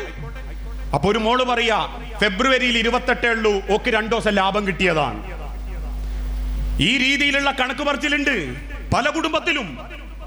ആ വീട്ടിന്റെ ഉള്ളിലാ നിക്കാരം നടക്കുന്നത്, ആ വീട്ടിന്റെ ഉള്ളിലാ ഖുർആനോത്ത് നടക്കുന്നത്, ആ വീട്ടിന്റെ ഉള്ളിലാ നോമ്പ് വെൽക്കുന്നത്. ആരെ കാണിക്കാൻ മനുഷ്യരെ? നിങ്ങൾക്ക് ആരെയാ കണ്ണുപൊടിയിടേണ്ടി? നാട്ടുകാരെയോ? ആരെയാ നിങ്ങൾക്ക് ബോധ്യപ്പെടുത്തേണ്ടിയത്? അള്ളാന്റെ ഹബീബ് നബി തങ്ങൾ ആവർത്തിച്ച് പറഞ്ഞല്ലോ, റിളല്ലാഹി ഫി റിളൽ വാലിദൈൻ. നിങ്ങളെ നമസ്കാരം, നോമ്പ്, നമ്മളെ ഇബാദത്ത്, ഇതൊക്കെ റബ്ബിന് തൃപ്തിയാവണോ എങ്കിൽ റിളൽ വാലിദൈൻ, നിങ്ങളെ മാതാപിതാക്കൾ നിങ്ങളെ തൊട്ട് തൃപ്തരായിരിക്കണം. എന്നാൽ നിങ്ങൾക്ക് അള്ളാന്റെ കോപം കാണണോ നിങ്ങളെ മാതാപിതാക്കളുടെ കോപമാണ് റബ്ബിന്റെ കോപം. ഇന്നത്തെ കാലഘട്ടത്തിൽ കളിപ്പാട്ടങ്ങളുടെ വില പോലും ചില കുടുംബത്തിൽ ആളുകൾ കൊടുക്കുന്നില്ല. ഞാൻ പറയാറ് എൻ്റെ മക്കളോട് 25 കൊല്ലം നിങ്ങളെ ഞാൻ നോക്കും, അപ്പോഴേക്ക് എനിക്ക് 50 വയസ്സാവും.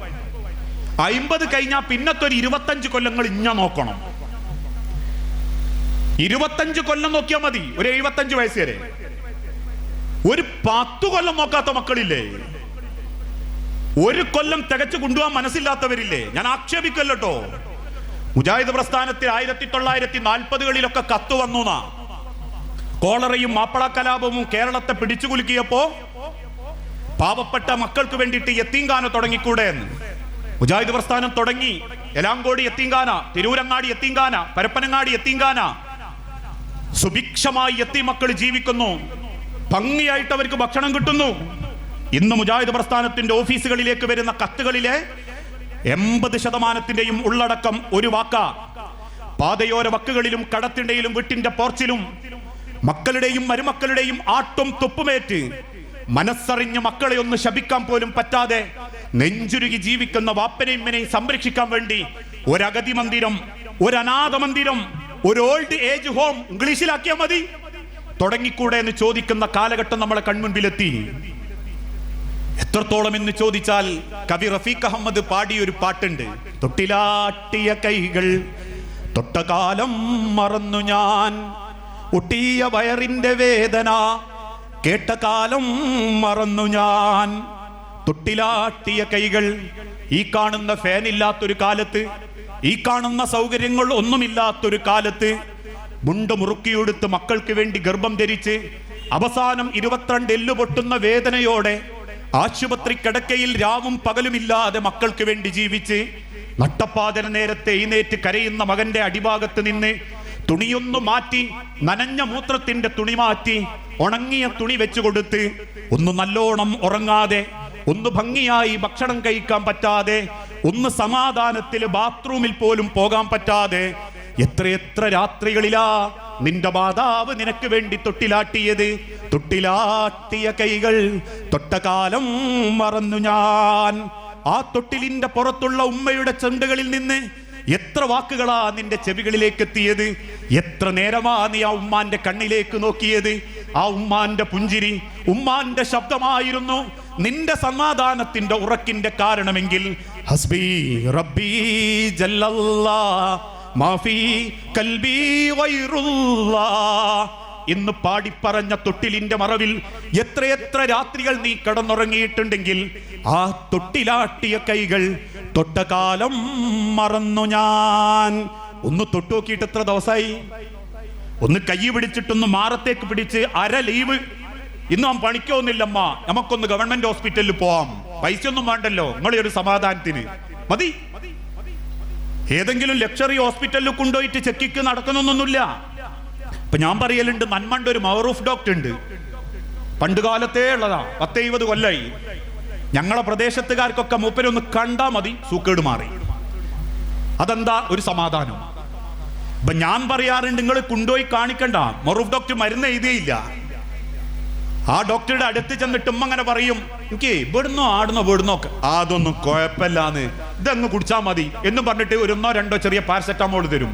തിരിച്ചു പോരും അമ്മാരെ മുഖമൊക്കെ അങ്ങനെ തിളങ്ങുന്നത് കാണാം.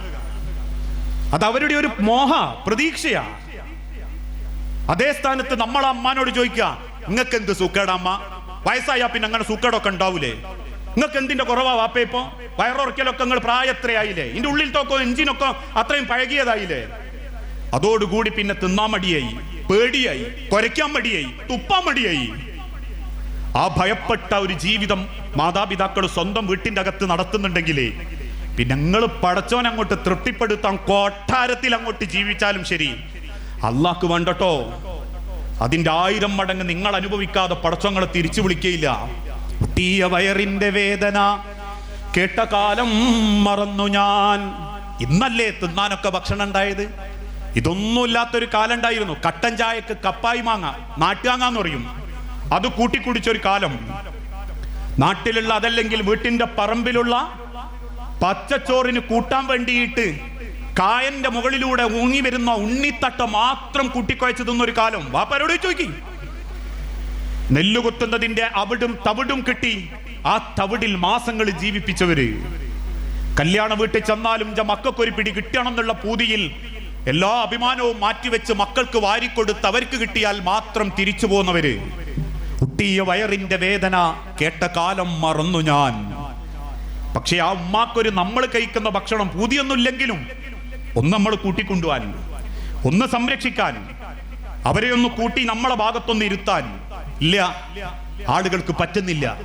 ഉമ്മക്ക് ബ്രോസ്റ്റ് പറ്റൂല, ഉമ്മക്ക് മന്തി പറ്റൂല. എന്തേ? ഉമ്മ പ്രായമായി പോയതുകൊണ്ട്. ആ ചിന്തകളാണ് നമ്മളുടെ ഹൃദയത്തിൽ നിന്ന് നമ്മൾ എടുത്തു കളയേണ്ടത്. ഇന്ന് ഓരോ പത്രപരസ്യത്തിലും നമ്മൾ അത്ഭുതത്തോടെ കാണുന്ന ഒരു വാക്കുണ്ട്: വൃദ്ധരായ മാതാപിതാക്കളെ നോക്കാൻ ഹോം നേഴ്സിന് ആവശ്യമുണ്ട്, മക്കൾ തക്കതായ പാരിതോഷികം തരും. ചില മഹല്ലുകളിലൊക്കെ ഉള്ള ബാപ്പയും മക്കും 5-6 മക്കളുണ്ടാവും. ചിലപ്പോ നമ്മളോടൊക്കെ ബന്ധപ്പെടും, നിങ്ങളൊന്ന് വരണം. എന്തേ? ഇളയോന്റെ വീട്ടിലെ അമ്മള്, അതിന് ഓല് തമ്മിൽ ഒക്കണില്ല, എന്നും പ്രശ്നമാണ്.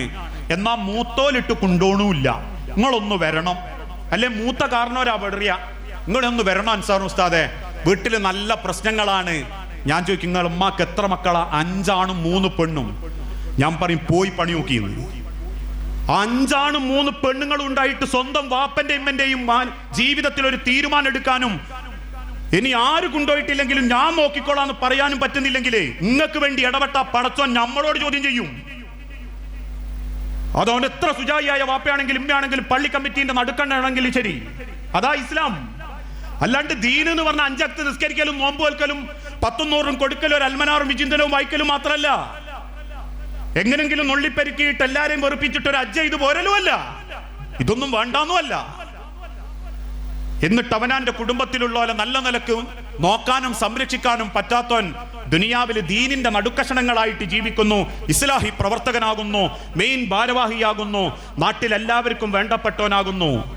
നാട്ടിൽ ആർക്കും വേണ്ടപ്പെട്ടവനായില്ലെങ്കിലും എൻ്റെ ഉമ്മ നിന്നെ തൊട്ട് മനസമാധാനത്തിലാ മരിക്കുന്നതെങ്കിലേ ഒരു പേടിക്കണ്ട. അതെന്റെ പെണ്ണുങ്ങളോടും പറഞ്ഞു നോക്കണം. എൻ്റെ അമ്മനെ നോക്കേണ്ടത് നമ്മളെ മക്കള് നമ്മളെ നോക്കാൻ വേണ്ടിയാ, അല്ലാണ്ട് എൻ്റെ അമ്മനെ ഈ നോക്കണം എന്ന് വിചാരിച്ചിട്ട് എന്നെ കെട്ടിക്കൊണ്ടുവന്ന അല്ല. ഞാൻ എൻ്റെ ഓളോട് പറയുന്നതാ, എൻ്റെ ഭാര്യനോട് ഞാൻ പറയുന്ന വാക്കാത്. എൻ്റെ അമ്മനെയും വാപ്പനെയും നോക്കാൻ അല്ല എന്നെ ഏൽപ്പിച്ച്, എൻ്റെ ഓളെയല്ല, 2ാം സ്ഥാനം ഒക്കെ വരുന്നുള്ളൂ. ഞാൻ ഓളോട് പറയും, എൻ്റെ പെണ്ണിനോട് പറയും, ഞാൻ എന്നോട് എൻ്റെ അമ്മനെയും വാപ്പനെയും നോക്കാൻ പറയുന്നത് എന്തുകൊണ്ടാണെന്നറിയോ? നമ്മളെ മക്കള് നമ്മളെ നോക്കണമെങ്കിൽ നമ്മളെ മാതാപിതാക്കളെ നമ്മൾ നോക്കണം. അത് അവർ കാണാൻ വേണ്ടിയാ. അങ്ങനെ ഇന്നേയും കൂടി സഹായിച്ചാ നമ്മളെ മക്കള് നമ്മളെ നോക്കും. അങ്ങനെയാ കുടുംബത്തിൽ മക്കളെ കൂട്ടിക്കൊണ്ടുവരണ്ട്, അങ്ങനെ അവർക്ക് കാണിച്ചു കൊടുക്കണ്ടേ. എന്നിട്ട് ഓരോരുത്തർ ഇങ്ങനെ പത്രത്തിൽ പരസ്യം ചെയ്യാ, ഉമ്മാനെ നോക്കാൻ 15,000. ആൾക്കാർ ഫോം വിളിച്ചിട്ട് ചോദിക്കാ, 15,000 ഉലുവക്കോ? ഓൻ പറഞ്ഞു 25 തരാ. ആളില്ല നോക്കാൻ എന്ന് പറയാൻ. ദുഃഖത്തെടുത്ത് മക്കളെ കൊണ്ടെടുക്കുന്ന അതിരി കൊണ്ടെടുക്കൊന്നും വേണ്ട. അങ്ങനാണോ? ചില ചെറുപ്രായത്തിൽ മക്കളെ അവര് നമ്മൾ കൊണ്ടുനടന്ന മാതിരി ഇമ്മനെയും വാപ്പനെയും കൊണ്ടുനടക്കണോ? എൻ്റെ ഭാര്യയൊക്കെ അങ്ങനെ ഒക്കത്തിങ്ങനെ എടുക്കുമ്പോൾ എന്നോട് അറിയാൻ ഒന്ന് പിടിക്കുന്നു. എൻ്റെ മക്കളോട് മൂത്ത മക്കളോട് അറിയി പിടിക്കുക, ഒരു 10 മിനിറ്റ് പിടിച്ചാൽ മതിയാവും, നമുക്ക് കൈ ഇങ്ങനെ കടയും. അങ്ങനെ കൊണ്ടടക്കാൻ പോലും പറയുന്നില്ല. ഒന്ന് പരിഗണിച്ചാൽ മതി, ഒരു നല്ല വാക്ക് പറഞ്ഞാൽ മതി, ഒന്ന് അടുത്തിരുന്നാ മതി. ഒരു പെണ്ണ് അവള് ചിന്തിക്കേണ്ടത് എന്താണെന്നറിയോ? എൻ്റെ പിയാപ്പിളന്റെ കൂടെ ഞാനിപ്പോ 18 കൊല്ലായിട്ടേ ഉള്ളൂ. എൻ്റെ പിയാപ്പിള 28ാമത്തെ വയസ്സിലാ പെണ്ണ് കിട്ടിയത്. എന്നെ കെട്ടിയ 28ാമത്തെ വയസ്സിലാ. ഇപ്പൊ ഞങ്ങൾ ദാമ്പത്യം തുടങ്ങിയിട്ട് 18 കൊല്ലായി. അതിനർത്ഥം 46 വയസ്സായി എനിക്ക്. അപ്പം 18 കൊല്ലം എന്നെ കെട്ടിയിട്ടായിട്ടുള്ളൂ. ഓനെ 28 കൊല്ലം നോക്കി അമ്മയാ അവന്റെ പുരയുള്ളത്. ഈ 18 കൊല്ലായിട്ടല്ലേ ഉള്ളൂ. എനക്ക് ഓനെ നോക്കാൻ 18 കൊല്ലല്ലേ കിട്ടിയിട്ടുള്ളൂ. അതും ആരോഗ്യമുള്ള നടക്കാൻ പറ്റുന്ന പ്രായത്തിലല്ലേ എനിക്ക് കിട്ടിയേ. അതും എനക്കൊരു അഭിമാനത്തിനല്ലേ ഓനെ കൈ പിടിച്ച്. അതും എനക്കൊരു ഇസ്സത്തിനല്ലേ ഓൻ കൂടുള്ളത്. നടക്കാൻ കഴിവില്ലാത്ത, ഇറങ്ങാൻ പോലും കഴിവില്ലാത്ത, അവന്റെ ശരീരത്തിലുള്ള ഒരു അസ്ഥിക്ക് പോലും കെൽപ്പില്ലാത്ത, അവന്റെ ജീവിതത്തിന്റെ തുടക്കം മുതൽ 28 കൊല്ലം അവനെ നോക്കിയതും തിന്നാൻ കൊടുത്തതും അലക്കിക്കൊടുത്തതും ഓനെന്തേ പറ്റിയ നെഞ്ചിലേക്ക് ചാച്ചു പിടിച്ച് ദ്വാരുന്നതും ഓന്റെ അമ്മയാണെങ്കിൽ 18 അല്ല, ആ 28 കൊല്ലം ഞാൻ അമ്മനെ നോക്കിയാലും എനിക്ക് മതിയാവൂല എന്നാ. അങ്ങനെയാ ചിന്തിക്കണ്ട്. അല്ലാണ്ട് ഞാൻ ഇപ്പൊ നിങ്ങൾ അമ്മ നോക്കാൻ വന്നതാണോ എന്നല്ല ചോദിക്കണ്ട്. നിങ്ങൾ എനിക്ക് കിട്ടാൻ അമ്മ ഒരു കാരണമായിട്ടുണ്ട്. നിങ്ങളമ്മ നോക്കിയത് 28 കൊല്ലാണ്. ആ 28 കൊല്ലം ഞാനും നോക്കാൻ ബാധ്യസ്ഥയാ. ബാക്കി കിട്ടുന്നതൊക്കെ എനിക്ക് അള്ളാന്റെ അടുത്ത് ഗുണവുമാണ്. ഇനി കയറി വരുന്ന പെൺമക്കളന്മാരെങ്ങനെയാ ചിന്തിക്കേണ്ടത്? സമയത്തിന്റെ പരിമിതി ഉണ്ട്, എന്നാലും കൂടി പറയാം. പല കുടുംബത്തിനും ഇത് ഇല്ലാണ്ടാവാനുള്ള ഒരു പ്രധാന കാരണം ചില ഉമ്മമാരുടെ വാശിയും കൂടി കടന്നു വരാറുണ്ട്. അവനവന്റെ സ്ഥാനവും ബഹുമതിയും മഹത്വവും തിരിച്ചറിയാതെ കുത്തുവാക്കുകൊണ്ടും എല്ലില്ലാത്ത ഈ നാവുകൊണ്ടും ഒരുപാട് മനസ്സുകൾ വേദനിപ്പിച്ച് അതിലാനന്ദം കണ്ട് അവസാനം മക്കളെയും മരിയക്കളെയും ജീവിതം നരകിപ്പിച്ച് കൂട്ടിച്ചൊറാക്കുന്ന വാപ്പാരുമാരുണ്ട്. ഇസ്ലാമിൽ ഉമ്മനോടും വാപ്പനോടും നല്ലോണം നിൽക്കണമെന്ന് മാത്രമല്ലള്ളു, അതേ പഠിച്ചിട്ടുള്ളൂ എല്ലാവരും. ഉമ്മനെയും വാപ്പനെയും എങ്ങനെ നോക്കണം എന്നുള്ള പ്രസംഗമൊക്കെ ഇങ്ങനെ കേൾക്കുമ്പോൾ ചിലർ പറയും ഇന്നത്തെ മക്കള് കേൾക്കേണ്ടതാ അത്, ഇന്നത്തെ മക്കൾ ആ കാണ്ടിനു. ഇപ്പൊ ഞാൻ ഇത് പറയുമ്പോഴും ചില ഉമ്മാരെ മനസ്സിലുണ്ടാവും എന്റെ മക്കളൊക്കെയാണ് ഇത് കേൾക്കേണ്ടതെന്ന്. അതിന്റെ അർത്ഥം ഉമ്മാക്കും വാപ്പാക്കും മാത്രം ഉണ്ട് എന്നല്ല. ഉമ്മാക്കും വാപ്പാക്കും മക്കളോടും കടമുണ്ട്, മരുക്കളോടും കടമുണ്ട്. ഞാൻ പ്രസവിച്ചതുകൊണ്ട് എനിക്ക് വരച്ച വരെ കിട്ടണം, ഞാൻ പറഞ്ഞതിന്റെ അപ്പുറത്തേക്ക് ചാടരുത്, ഞാൻ പറയുന്നതിനനുസരിച്ചേ മുന്നോട്ട് പോകാവൂ എന്ന കാർക്കശ്യം കുടുംബത്തിന്റെ സ്വൈര്യല്ലാണ്ടാക്കും. അവിടെ ഒരു ഉമ്മ ചിന്തിക്കേണ്ടത് എന്താ? ഒരു പുതിയ വീട്ടിലേക്ക് കയറി ചെന്നാൽ ഒരു പെണ്ണിനുണ്ടാകുന്ന മാനസികമായ സംഘർഷം ഏറ്റവും കൂടുതൽ അറിയുന്നതായിരിക്കാ മരങ്ങക്ക. കാരണം നിങ്ങൾ ഒരുത്തന്റെ കൂടെ ഒരു വീട്ടിലേക്ക് കയറി ചെന്നതാ. ആ വീട്ടിലുള്ള അമ്മ നിങ്ങളോട് ചെയ്തതൊന്നും നിങ്ങളെ മരുക്കളായി കയറി വരുന്നതോട് കാണിച്ചാൽ പിന്നെ ആ വീട്ടിലെ അമ്മ നിങ്ങളും തമ്മിൽ എന്ത് വ്യത്യാസമുള്ളത്? പിന്നെ എങ്ങനെ ഞങ്ങൾ മറ്റൊരാളോട് റബ്ബിനോട് പരാതി പറയാ? പഠിച്ചോനെ, ഞാൻ കയറി ചെന്ന പൊരയിലെ വീട്ടിലെ പിയാപ്പന്റെ അമ്മ മഹാബദ്ധായിനു റബ്ബേ എന്ന് പടച്ചോനോട് പറയുമ്പോ അള്ള തിരിച്ചു വയ്ക്കും, ഈ വലിയ മുന്തിയോളായിനും എന്റെ മരുക്കളോട് അങ്ങനെയല്ലേ കാണിച്ചതെന്ന് ചോദിച്ച നിങ്ങൾ ആരോട് പരാതി പറയും? നിങ്ങൾ അനുഭവിച്ചതിന് ആരുങ്ങൾക്ക് പ്രതിഫലം തരും? അവിടെ ഒരു ഉമ്മ ചിന്തിക്കേണ്ടത് എന്താ? ഒരു വീട്ടിലേക്ക് കയറി ചെന്നാൽ ഒരു പെണ്ണനുഭവിക്കുന്ന സംഘർഷം ആരെക്കാളും എനിക്കറിയാവുന്നത് കൊണ്ട് എന്റെ മരുക്കളായി കയറി വരുന്ന പെൺകുട്ടിക്ക് ഒരു സങ്കടവും ഇവിടെ ഉണ്ടാവരുത് എന്ന് ചിന്തിക്കണം. അത് നല്ല ഉമ്മ. ഇങ്ങനെയൊക്കെ നല്ല നിലക്ക് നോക്കിയിട്ടും ആ മരുക്കൾ നിങ്ങളോട് നല്ല നിലക്ക് നിൽക്കുന്നില്ലേ? നിങ്ങൾ തിരിച്ചു കൊടുക്കണ്ട. അല്ലാഹ് അശ്രദ്ധനല്ല. നിങ്ങൾ വേദനിച്ച മനസ്സിന്റെ വേദനയുടെ 1000 മടങ്ങ് നിങ്ങളെ ഓർത്ത് കരയാഞ്ഞിട്ടല്ലാതെ ആ മക്കളെ, ആ മരുക്കളെ പടച്ചോൻ തിരിച്ചുണ്ടാവൂല. അത് അള്ളാന്റെ വാക്കാ, അത് റബ്ബ് തന്ന കൗല. ആ ബോധം നമ്മളെ മനസ്സിലുണ്ടെങ്കിൽ കുടുംബത്തിൽ മാതാപിതാക്കളെ നമ്മൾ സംരക്ഷിച്ചേ മതിയാവും. അവർക്ക് ആവശ്യമായ പരിഗണനയും അവർക്ക് വേണ്ട ചുറ്റുപാടും നമ്മൾ ഒരുക്കി കൊടുത്തേ മതിയാവും. ആ നിലക്ക് കുടുംബത്തെ ഭംഗിയാക്കാൻ നമ്മളെ കൊണ്ട് പറ്റണം. ഇന്നൊരുപാട് കുടുംബങ്ങളിൽ അള്ളാഹു പറഞ്ഞതുപോലെ അൻഫുസക്കും വഅഹ്ലീക്കും നാറ എന്ന് ഓർമ്മപ്പെടുത്തിയതുപോലെ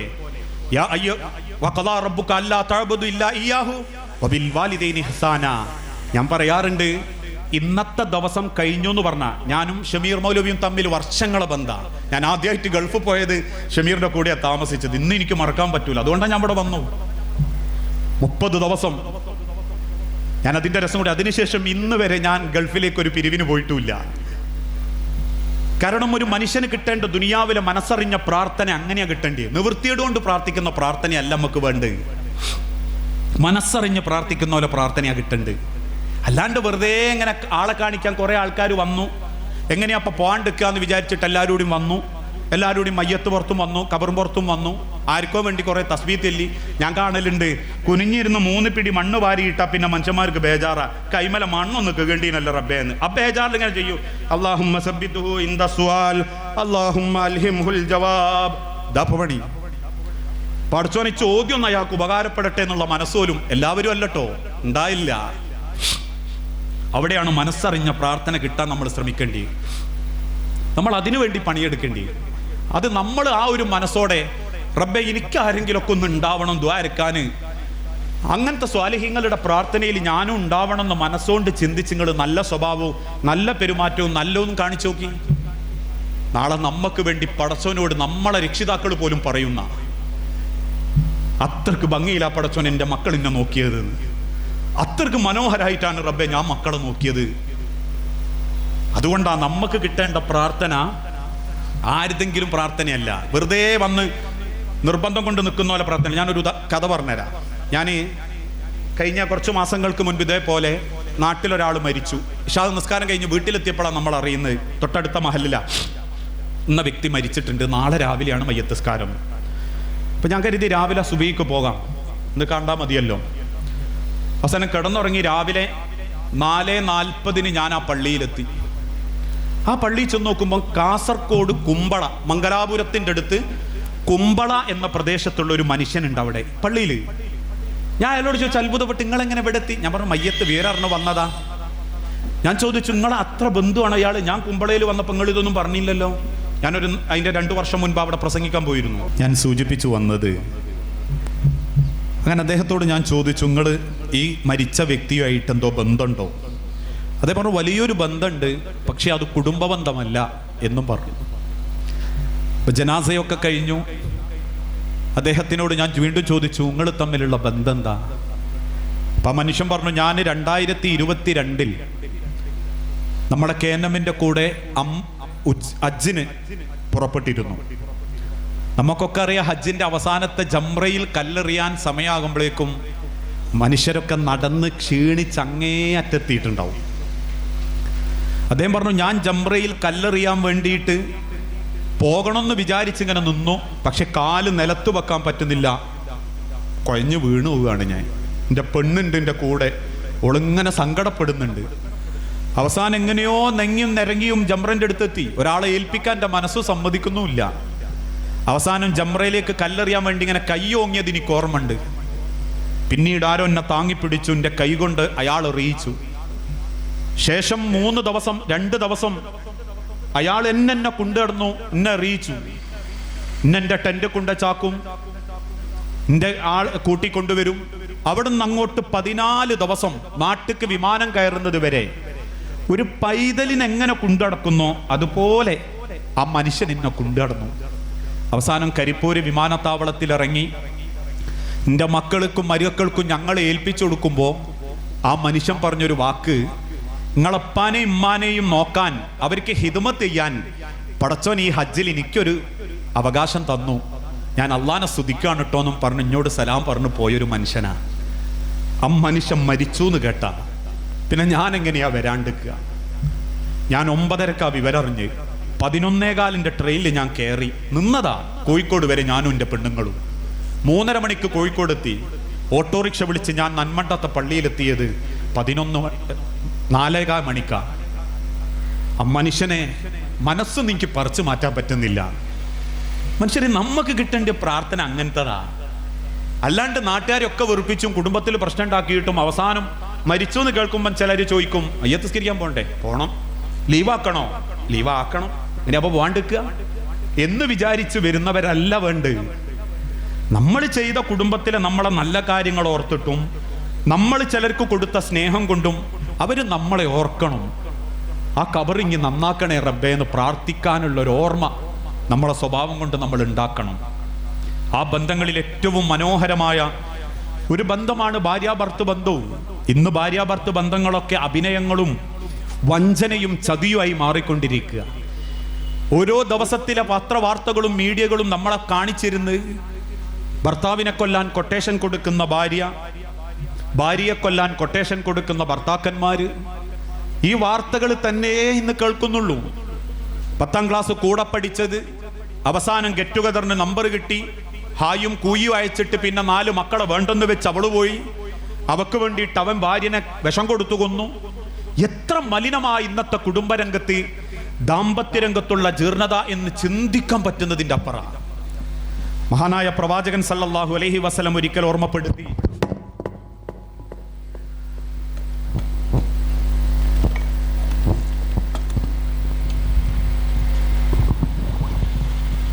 പ്രവാചകൻ ഓർമ്മപ്പെടുത്തി, ഈ പുരുഷന്മാരിൽ ഏറ്റവും നല്ലവൻ ആരാ? ഇപ്പൊ ഞാൻ പറയലുണ്ട്, ഞാനൊരു നല്ല പ്രാസംഗികനാണെന്ന് നിങ്ങൾക്ക് പറയാൻ പറ്റും. ഞാനൊരു നല്ല മനുഷ്യനാണോ, നല്ലൊരു ഭർത്താവാണോ എന്ന് എൻ്റെ അയൽവാസിക്കും അതിനേക്കാൾ ഏറെ എൻ്റെ ഭാര്യക്കും മാത്രമേ അത് പറയാൻ പറ്റൂ. ഇന്നൊരു പക്ഷേ നമ്മളെ കൂട്ടത്തിൽ ചില ആണുങ്ങൾക്ക് നാട്ടിലൊക്കെ നല്ല വിലയാണ്. അളിയാക്കായി കൊണ്ടുനടക്കാൻ, കാർണോരായിട്ട് കൊണ്ടുനടക്കാൻ, മൂത്താപ്പയായിട്ട് കൊണ്ടുനടക്കാൻ, അമ്മോച്ചങ്കാക്കയായിട്ട് കൊണ്ടുനടക്കാൻ, മധ്യസ്ഥത്തിന്, എന്തെങ്കിലും പരാതി പരിഹാരത്തിന്, എല്ലാ രംഗത്തും നല്ല കാഴ്ചപ്പാടും നിലയും വിലയും ഉണ്ട്. പക്ഷെ കെട്ടിയോളെയും മക്കളെയും എടുത്തൊരു 5 നയാ പൈസന്റെ വില ഉണ്ടാവില്ല. അവളിടക്കിടക്ക് പറയും, നിങ്ങളപ്പം എനിക്കല്ലേ നല്ലോണം അറിയൂ, നാട്ടുകാർക്ക് അറിയൂലല്ലോ. ഒരാണിന്റെ നിലയും വിലയും അവൻ മഹർ കൊടുത്ത് കെട്ടിക്കൊണ്ടുവന്ന പെണ്ണിന്റെ മനസ്സിലാ എൻ്റെ സൗന്ദര്യം. ഒരാണിന്റെ സൗന്ദര്യം അവൻ്റെ ഓള മനസ്സിലാ.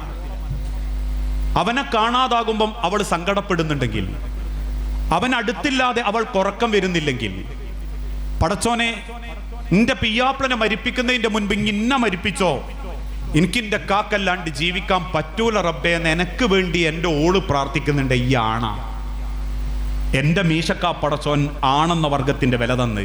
ഖിയാറുക്കും അഹ്സനുക്കും ലിനിസായിക്കും, നിങ്ങളിൽ ഏറ്റവും നല്ലവർ കെട്ടിക്കൊണ്ടുവന്ന പെണ്ണിനോട് ഏറ്റവും മര്യാദക്ക് പെരുമാറുന്നവരാ.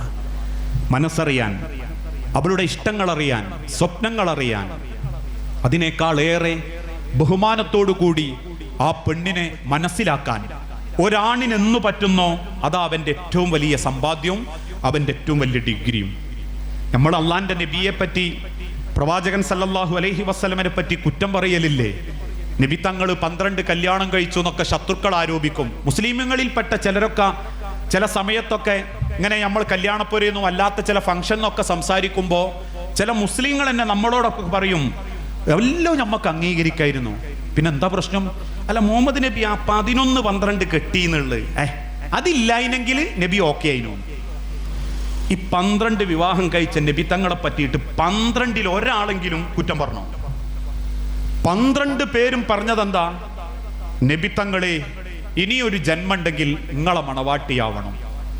നമ്മളോടോ അടുത്ത ജന്മത്തിലും ഇപ്പൊ നിങ്ങളെ തന്നെ എനിക്ക് വേണ്ടിയെന്ന് എത്ര പയ്യാപ്പിളാരോട് 36 സ്വർഗത്തിൽ, അതല്ലെങ്കിൽ അടുത്ത ജന്മത്തിലും, അഥവാ അങ്ങനെ ഒരു ജന്മം ഉണ്ടെങ്കിൽ തന്നെ. ഞാനൊരു കഥ പറയാനുണ്ട്, ഞാൻ അവസാനിപ്പിക്കട്ടോ. എന്നോട് 4:20 വരെ നീട്ടാൻ പറഞ്ഞു. എനിക്ക് പെട്ടെന്ന് തിരിച്ചു പോകണം, നാളെ സ്കൂളുള്ളത് കൊണ്ടും അതിൻ്റെ ഇടയ്ക്ക് വേറൊരു കല്യാണത്തിൽ കൂടി പങ്കെടുക്കാണ്ട് നാട്ടിൽ. അതുകൊണ്ടാണ് ഇപ്പം അലി ഇബ്നു അബീ ത്വാലിബ് റളിയല്ലാഹു അൻഹു ഫാത്തിമ റളിയല്ലാഹു തആല അൻഹയായിട്ടൊരു സംഭാഷണം ഉണ്ട് മരിക്കുന്നതിൻ്റെ കുറച്ച് ദിവസം മുൻപ്. നിങ്ങൾ കേട്ടതാ? അലീൻ്റെ തോള് കൈയിട്ടിട്ട് ഫാത്തിമ ചോദിക്കും, അലിയെ ഞാനെങ്ങാനും പെട്ടെന്ന് മരിച്ചുപോയാ നിങ്ങൾ വേറെ കല്യാണം കഴിക്കും? ചിലപ്പോൾ നിങ്ങളും ചോദിക്കലുണ്ടാവും കേട്ടോ, ഞാൻ ഇല്ലാണ്ടായ ഞങ്ങൾ വേറെ കെട്ടുമെന്ന്. പിയാപ്പിളരെ എന്നൊക്കെ പറയെങ്കിലും ഒരു 5-6 മാസം ആണുങ്ങൾക്ക് അങ്ങനെ പിടിച്ചിക്കാനും പറ്റൂല ഭൂരിപക്ഷത്തിനും. ഏതായാലും പോട്ടെ. അപ്പോൾ ഫാത്തിമന്റെ മുഖത്ത് നോക്കിയിട്ട് അലി റളിയല്ലാഹു അൻഹു ഇങ്ങനെ കരയും, കണ്ണ് നിറയും. അപ്പോൾ ഫാത്തിമ പറയും, അലിയെ കരയാനല്ല, ഞാൻ മരിച്ചാലും നിങ്ങൾ കല്യാണം കഴിക്കണം. നിങ്ങൾ ആരെയാ കെട്ടേണ്ടിയെന്നറിയോ? എൻ്റെ മൂത്ത ഏട്ടത്തി സൈനബയുടെ മകൾ ഉമാമയെ നിങ്ങൾ കല്യാണം കഴിക്കണം.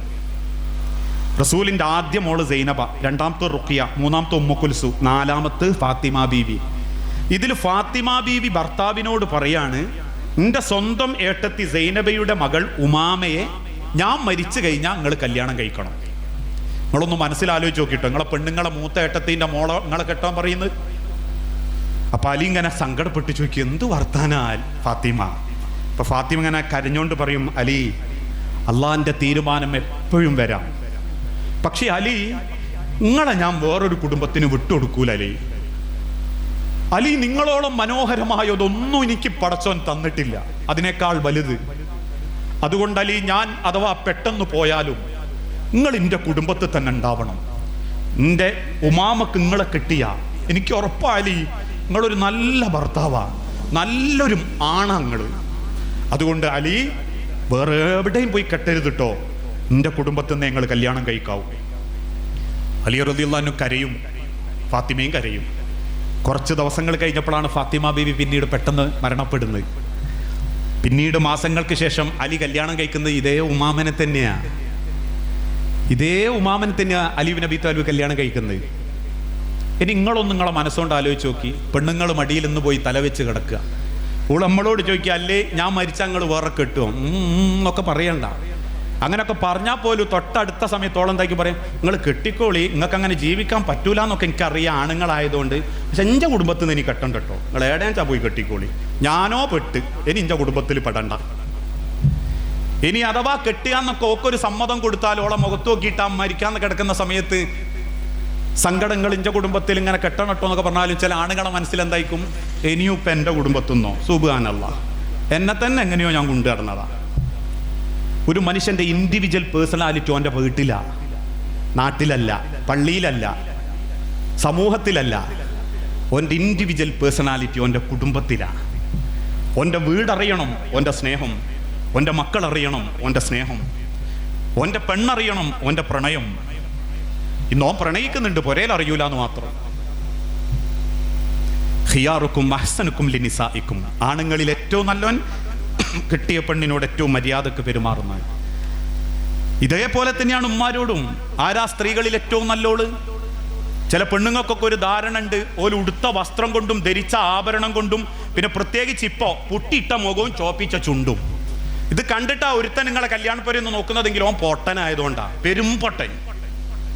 കാരണം പെണ്ണിന്റെ മൊഞ്ചോള മനസ്സാ, അതോളെ ഭർത്താവിന് അവകാശപ്പെട്ടതാ. ഈ സമയത്ത് ഭർത്താക്കന്മാര് മരിച്ച ഭാര്യമാർ ഈ കൂട്ടത്തിലുണ്ടെങ്കിൽ അവരനുഭവിക്കുന്ന ഒരു ഒറ്റപ്പെടലുണ്ട്, അവര് വിതുമ്പുന്ന ഒരു വിതുമ്പലുണ്ട്, അവരുടെ ഒരു നിസ്സഹായ അവസ്ഥയുണ്ട്. മരിച്ച ഭർത്താവിന്റെ കുപ്പായം കണ്ട് നേങ്ങലടിച്ച് കരയുകയും ആ കുപ്പായത്തിന്റെ ഉള്ളിലൂടെ മാറത്തേക്ക് ചേർത്തു പിടിച്ച് ഇപ്പോഴും സമാധാനിക്കുന്ന ഭാര്യമാരുണ്ട്. ഉമ്മാരെങ്ങൾക്ക് 4 ആളെ മുൻപിൽ എഴുന്നേറ്റ് നിൽക്കാൻ ധൈര്യം കിട്ടിയത് എപ്പോഴാണെന്നറിയോ? ഒരാണുങ്ങളെ കൈ പിടിച്ച് കൂട്ടിക്കൊണ്ടുവന്നപ്പോഴാ. നിങ്ങൾ ധരിച്ച വസ്ത്രത്തിന്റെ പിന്നിൽ പോലും ഒരാണിന്റെ വേർപ്പുണ്ട്. നിങ്ങൾ കഴിക്കുന്ന ഭക്ഷണത്തിന്റെ പിന്നിൽ പോലും ഒരാണിന്റെ ഹൃദയം തുറന്ന കുടുംബസ്നേഹത്തിന്റെ സന്തോഷമുണ്ട്. ആ കൂടെ കിടക്കുന്ന ആണിന്റെ മനസ്സറിയാനും ഉള്ളത് മതിക്ക നമ്മക്കുള്ളതിനനുസരിച്ച് അങ്ങ് അടിച്ചു പൊളിച്ചു പോവാന്ന് ചിന്തിക്കാനും കേൾക്കാൻ കൊതിക്കുന്ന ഒരാണിന്റെ കൽബ് ഓന്റെ മനസ്സറിയാൻ പറ്റിയിട്ടില്ലേ? പിന്നെ എന്ത് മൊഞ്ച്! പിന്നെ ഈ വെളുപ്പിച്ചവും ചോപ്പിച്ചവും കണ്ടിട്ട് ആരാ നോക്കിയിട്ട് എന്താ അങ്ങക്ക് കാര്യം? നാളങ്ങൾ മരിച്ചു കിടക്കുമ്പം മയ്യത്തിന്റെ മുർദാവിൽ ഒരു ഉമ്മ തന്ന് ആ പിയ്യാപ്പിള പടച്ചവനോട് പറയാ, കിട്ടാവുന്നതിൽ വെച്ച് ഏറ്റവും നല്ലതായിരുന്നു റബ്ബേ, എൻ്റെ ഓളങ്ങി സ്വർഗത്തിലാക്കി തരണട്ടോ എന്നൊരാണ് മനസ്സ് തുറന്ന് കണ്ണു നിറഞ്ഞ് പറഞ്ഞ അത് മതി ഇമ്മാരെ ഇങ്ങക്ക് അള്ളാന്റെ സ്വർഗത്ത് കയറാൻ. 8 വാതിലും തുറന്നിച്ച് പടച്ചവങ്ങളെ കാത്തുക്കും. ഒരാണുങ്ങൾക്കും അള്ള കൊടുക്കാത്തൊരു നിയമത്താണത്. ഭർത്താവിന്റെ തൃപ്തിയും സ്നേഹവും പങ്കുപറ്റി അള്ളാന്റെ അടുത്തേക്ക് തിരിച്ചു ചെല്ലുന്ന ഒരു പെണ്ണിന് റബ്ബ് കൊടുക്കുന്ന ഇസ്സത്താണ്. ഒക്കെ നാട്ടിൽ വിലണ്ടായിക്കൊള്ളണമെന്നില്ല, പക്ഷേ ഭർത്താവിലും കുടുംബത്തിലും പൂർണ്ണ വിശ്വാസതയുള്ളവളായിരിക്കും. ആ കുടുംബത്തെ സ്വർഗത്തിലെത്തിക്കാൻ പണിയെടുത്തവളായിരിക്കും. ആ കുടുംബത്തെ മറ്റൊരാൾക്ക് മുൻപിലും അപമാനിക്കാതെ ജീവിക്കാൻ പഠിപ്പിച്ച ഉമ്മയായിരിക്കും. അത് വാങ്ങാൻ ആ പടച്ചോൻ നിങ്ങൾ ഇങ്ങോട്ട് പറഞ്ഞയച്ച്, അല്ലാണ്ട് 5 സെക്കൻഡിന്റെ റീലുണ്ടാക്കി നാട്ടുകാരെ ബോധ്യപ്പെടുത്തി ഞാനും എൻ്റെ പിയ്യാപ്പിളയും ഭയങ്കര ഹാപ്പിയിലാന്ന് നാട്ടുകാരെ കാണിച്ചിട്ട് 100 ഷെയറും 100 ലൈക്കും വാങ്ങാനല്ല. അപ്പം അങ്ങനെയാ 10-20 കൊല്ലം ദാമ്പത്യ ജീവിതമൊക്കെ ആയിട്ടുണ്ടെങ്കിൽ ഓനത് നാട്ടുകാരെ അറിയിക്കണം. എങ്ങനെ? വെഡിങ് ആനിവേഴ്സറിന്റെ അന്നോ രാവിലെ തന്നെ കുളിച്ചിട്ട് 2 ആളും കൂടി ഒരു ഫോട്ടോ അങ്ങോട്ട് എടുക്കും. എന്നിട്ട് ഇങ്ങനെ ഫോൺ വെച്ചിട്ട് കാണാ സ്നേഹത്തിന്റെ കരളായ ഈ അടുപ്പത്തിന്റെ കുരളായ 15 വർഷത്തെ തേങ്ങലിന്റെ കാരുണ്യത്തിന്റെ ഈ അടുപ്പം. 2 ആളും കൂടി ഇങ്ങനെ വിളിച്ചോണ്ട് നിൽക്കുന്ന ഒരു ഫോട്ടോ സോഷ്യൽ മീഡിയയിൽ ഇട്ടിട്ട് സ്റ്റാറ്റസ് വെച്ചിട്ട് കാത്തുക്കുക. 100 ആള് കണ്ട് 1000 ആള് ഷെയറും ചെയ്ത് സ്വർഗത്തിലേക്ക് ടിക്കറ്റും കിട്ടി. ഓൻ നോക്കും, സത്യത്തിൽ 2 ആളും ഒന്ന് ഒട്ടി നിന്ന് അന്ന് രാവിലെ അയക്കും. അതുവരെ കീരിയും പാമ്പ് വയ്ക്കും. നാട്ടുകാരെ കാണിക്കാൻ ജീവിക്കരുത്. നമ്മക്ക് പടച്ചോന്റെ അടുത്തേക്ക് പോകുമ്പോൾ ദുനിയാവിലും സന്തോഷത്തിൽ ജീവിച്ചു, ആഖിറത്തിലും റബ്ബെ സന്തോഷം തരണം എന്ന് ചിന്തിക്കുന്ന ജീവിതാവണം. ആ ജീവിതത്തിന് ഒരു പെണ്ണിന്റെ ഭാഗത്ത് നാണിന് കിട്ടേണ്ടത് സമാധാന. അത് കൊടുക്കാന്മാര് തയ്യാറാവണം. കാരണം ഒരു കുടുംബം പോറ്റാൻ ആണ് അനുഭവിക്കുന്ന വേദനകൾക്ക് പരിധിയില്ല. ഞാൻ ഇങ്ങോട്ട് വരുമ്പോൾ റോഡിന്റെ സൈഡിൽ ഓരോരുത്തരെയും മക്കളെ കാണിച്ചു കൊടുക്കും. എൻ്റെ ഭാര്യ മക്കളുണ്ട് എൻ്റെ കൂടെ. ഓരോരുത്തരെയും കാണിച്ചു കൊടുക്കും. ഒരു കവറും പിടിച്ചിട്ട് റംബുട്ടാന്റെ കൂട്ടി വെച്ചതിൻ്റെ അടുത്തുനിന്ന് കവറും പിടിച്ചിട്ട് ഇങ്ങനെ വാഹനത്തിന്റെ നേരെ ഇങ്ങനെ കൈ വീശുക. ഓൻ അറിഞ്ഞൂടാത്ത ഡാൻസ് കളിക്കുക. ഓൻ എന്തിന്? 150 രൂപയ്ക്ക് വിറ്റുപോയാലേ ഓന്റെ മക്കൾക്ക് കഞ്ഞി കിട്ടൂ, ഓൻ്റെ ഓക്ക് ഭക്ഷണം കിട്ടൂ. പകലന്തിയോളം റോഡ് വക്കിലിരുന്ന് 500 രൂപക്കോ അതല്ലെങ്കിൽ ഏതെങ്കിലും വേണ്ടാത്ത സാധനങ്ങൾ പെറുക്കിയെടുത്ത് വിറ്റും 70 രൂപന്റെ ഓറഞ്ച് വിറ്റും ഗുഡ്സിൽ താങ്ങി നിന്ന് കാലിൽ നീര് വന്ന് ഓനൊരു സങ്കടം സഹിക്കുന്നുണ്ടെങ്കിലേ പുലർച്ചെ 3:30 മണിക്ക് എഴുന്നേറ്റിട്ട് അടുപ്പിന്റെ അടുത്ത് പോയിട്ട് ഓനൊരു കച്ചവടത്തിലെ ഭണ്ഡാരിയാവുന്നുണ്ടെങ്കിലേ ഓന്റെ കാലിലെ വെരിക്കോസിന്റെ ഓരോ രക്തത്തുള്ളിക്കും നിങ്ങളെ സന്തോഷമുണ്ട്, നിങ്ങളെ പോറ്റാനുള്ള ത്യാഗമുണ്ട്. അങ്ങനെ നയിച്ചുണ്ടാക്കി കൊണ്ടുവരുന്ന ഒരാണിന് കുറച്ച് കറുത്തപ്പുളയ്ക്കും സ്റ്റൈല് കുറവും ഓന് റൊമാൻസിന്റെ കുറവും അതല്ലെങ്കിൽ ഓന് അപ്ഡേറ്റഡ് അല്ല എന്ന കാരണവും പറഞ്ഞ് ഏതോ ഭാഗത്തിരുന്ന് ഒരു ഹായും കൂയിട്ട് ചൂണ്ടക്കൊളുത്തുമായിട്ട് കാത്തു നിൽക്കുന്ന കള്ളന്മാരെ കൂടെ പോകുന്ന നാണം കെട്ട പെൺവർഗമാകാൻ പാടില്ല. അതേത് കൂടെ പഠിച്ചോൻ എന്ത് മോഹന വാഗ്ദാനം തന്നാലും ശരി, നീ തരുന്ന 10,000-ങ്ങളെക്കാൾ വൈകുന്നേരം വീട്ടിൽ വന്ന് മേലും കൈയും വേദനയായിട്ടും ഒരു കപ്പ് വെള്ളം ശരീരത്തിലൊഴിച്ച് മക്കളെ വാരിപ്പിടിച്ച് ഉരുളയാക്കി തിന്നുന്ന റേഷൻ ചോറിന്റെ ഒരു പിടിയിലുണ്ട് ബർക്കത്ത്. ആ ബർക്കത്ത് അമ്മാരി നിങ്ങൾ ആഗ്രഹിക്കേണ്ടി. ഞാൻ ആക്ഷേപിക്കല്ലോ, പിടുത്തം വിട്ട കോലാപ്പോ. എല്ലാവർക്കും റീൽസ് ജീവിതാപ്പോ, റീൽസ് ലൈഫാ എല്ലാ കാര്യത്തിനും. അതുകൊണ്ട് വാശി പിടിച്ചും ദേഷ്യം പിടിച്ചും ഭർത്താക്കന്മാരെ ബുദ്ധിമുട്ടിച്ചപ്പോ പല ആളുകളും കടക്കണിയിലെത്താൻ തുടങ്ങി. ഒന്നും കൂടി ഞാൻ പറയാ, കുറ്റം പറയല്ല. വിവാഹത്തിന്റെ പേരിൽ 3 ദിവസം കല്യാണം, മഞ്ഞ ചോപ്പ് വെള്ള. വെള്ള ഓനുണ്ട്, കുടുംബത്തിനും ഉണ്ട്, മഞ്ഞയും ചോപ്പും ഇല്ല. നിബന്ധന വെച്ചു, മക്കൾക്കും വേണം എനിക്കും വേണം. ഓം കടം വാങ്ങി 4 ആഴ്ച കഴിഞ്ഞ് തിരിച്ചു വെച്ചപ്പോ കൊടുക്കാനില്ല. അതിന്റെ ഇടയ്ക്ക് ഇളയമന്റെ കല്യാണം വന്നു, അവിടെ കറുപ്പും മഞ്ഞയ്യ. അതിന്റെ പേരിൽ അങ്ങോട്ടും ഇങ്ങോട്ടും പ്രശ്നങ്ങളായി. പറഞ്ഞതിന്റെ പേരിൽ ഓന്റെ ദാരിദ്ര്യം, ഓന്റെ സങ്കടം, മുതലുണ്ടാക്കാനുള്ള സങ്കടവും വെപ്രാളവും പറഞ്ഞപ്പോ ഓക്ക് തോന്നി നിന്റെ പിയാപ്ല കണക്ക് അറിയുന്നോനാ. എന്നാൽ വേറൊരുത്തനോട് ആവശ്യങ്ങൾ പറഞ്ഞു, ഓൻ ആവശ്യങ്ങൾ വേഗം പൂർത്തീകരിച്ചു കൊടുത്തു. കാരണം ഓൻ നിങ്ങളെ നോക്കേണ്ട ബാധ്യതയല്ല. ശരീരോ ചുംബനോ കിട്ടിയാൽ അത് കിട്ടിയെന്ന് പറഞ്ഞ് എഴുതിയ ചോനോന്റെ പടിയും തട്ടി പോകാം. പക്ഷെ ഓൻ പോവില്ല പിയാപ്ല. ഓൻ പോയാ പള്ളി കമ്മിറ്റി ഇടപെടും, ഓന്റെ മനസ്സ് വേദനിക്കും, ഓൻ അള്ളാനോട് കണക്കറിയേണ്ടി വരും. അതുകൊണ്ട് തന്നെ അവന്റെ ഒരു പിടി ഉരുളയിലാണ് ലോകത്തുള്ള മറ്റുള്ളവരുടെ എല്ലാം കൊട്ടാരങ്ങളെക്കാൾ സന്തോഷം തിരിച്ചറിയുന്ന പെണ്ണാവണം. ഓളാ സൗന്ദര്യമുള്ളോള്, അവളാ മൊഞ്ചുള്ളോള്. ആ മൊഞ്ചറിയണം ആണുങ്ങളും. അല്ലാണ്ട് കുറച്ച് വെളുപ്പിച്ചും ചോപ്പിക്കുമ്പോഴേക്കും ദീനുള്ളേറ്റിങ്ങളെ മാറ്റി നിർത്തിയിട്ട് കൂട്ടിക്കൊണ്ടുവരാനും നിൽക്കരുത്. ഇതൊക്കെയാ കുടുംബം എന്ന് പറഞ്ഞ. അല്ലാണ്ട് കുടുംബം എന്ന് പറഞ്ഞാൽ തിന്നുക, കുടിക്കുക, കിടന്നുറങ്ങുക, എണീക്കുക, കുറച്ച് ആർഭാടം കാണിക്കുക, കുറച്ച് ബർത്ത്ഡേ ആഘോഷിക്കുക, കുറച്ച് കേക്ക് മുറിക്കുക, സ്റ്റാറ്റസ് വെക്കുക, മോളെ വയസ്സറിയിച്ച് നാട്ടുകാരറിയിക്കുക, അതിൻ്റെ ഒരു കേക്ക് മുറിക്കുക, ഓളെ 7 മാസത്ത് കൂട്ടിക്കൊണ്ടുവന്ന് കേക്ക് അറിയിക്കുക, വാപ്പൻ്റെ 50ാമത്തെ വെഡിങ് ആനിവേഴ്സറി വാപ്പനെയും ഇമ്മനെയും വേഷം കെട്ടിച്ച് തുള്ളിച്ചിട്ട് റീൽസ് ഉണ്ടാക്കുക. ഇതല്ല മനുഷ്യരെ ജീവിതം.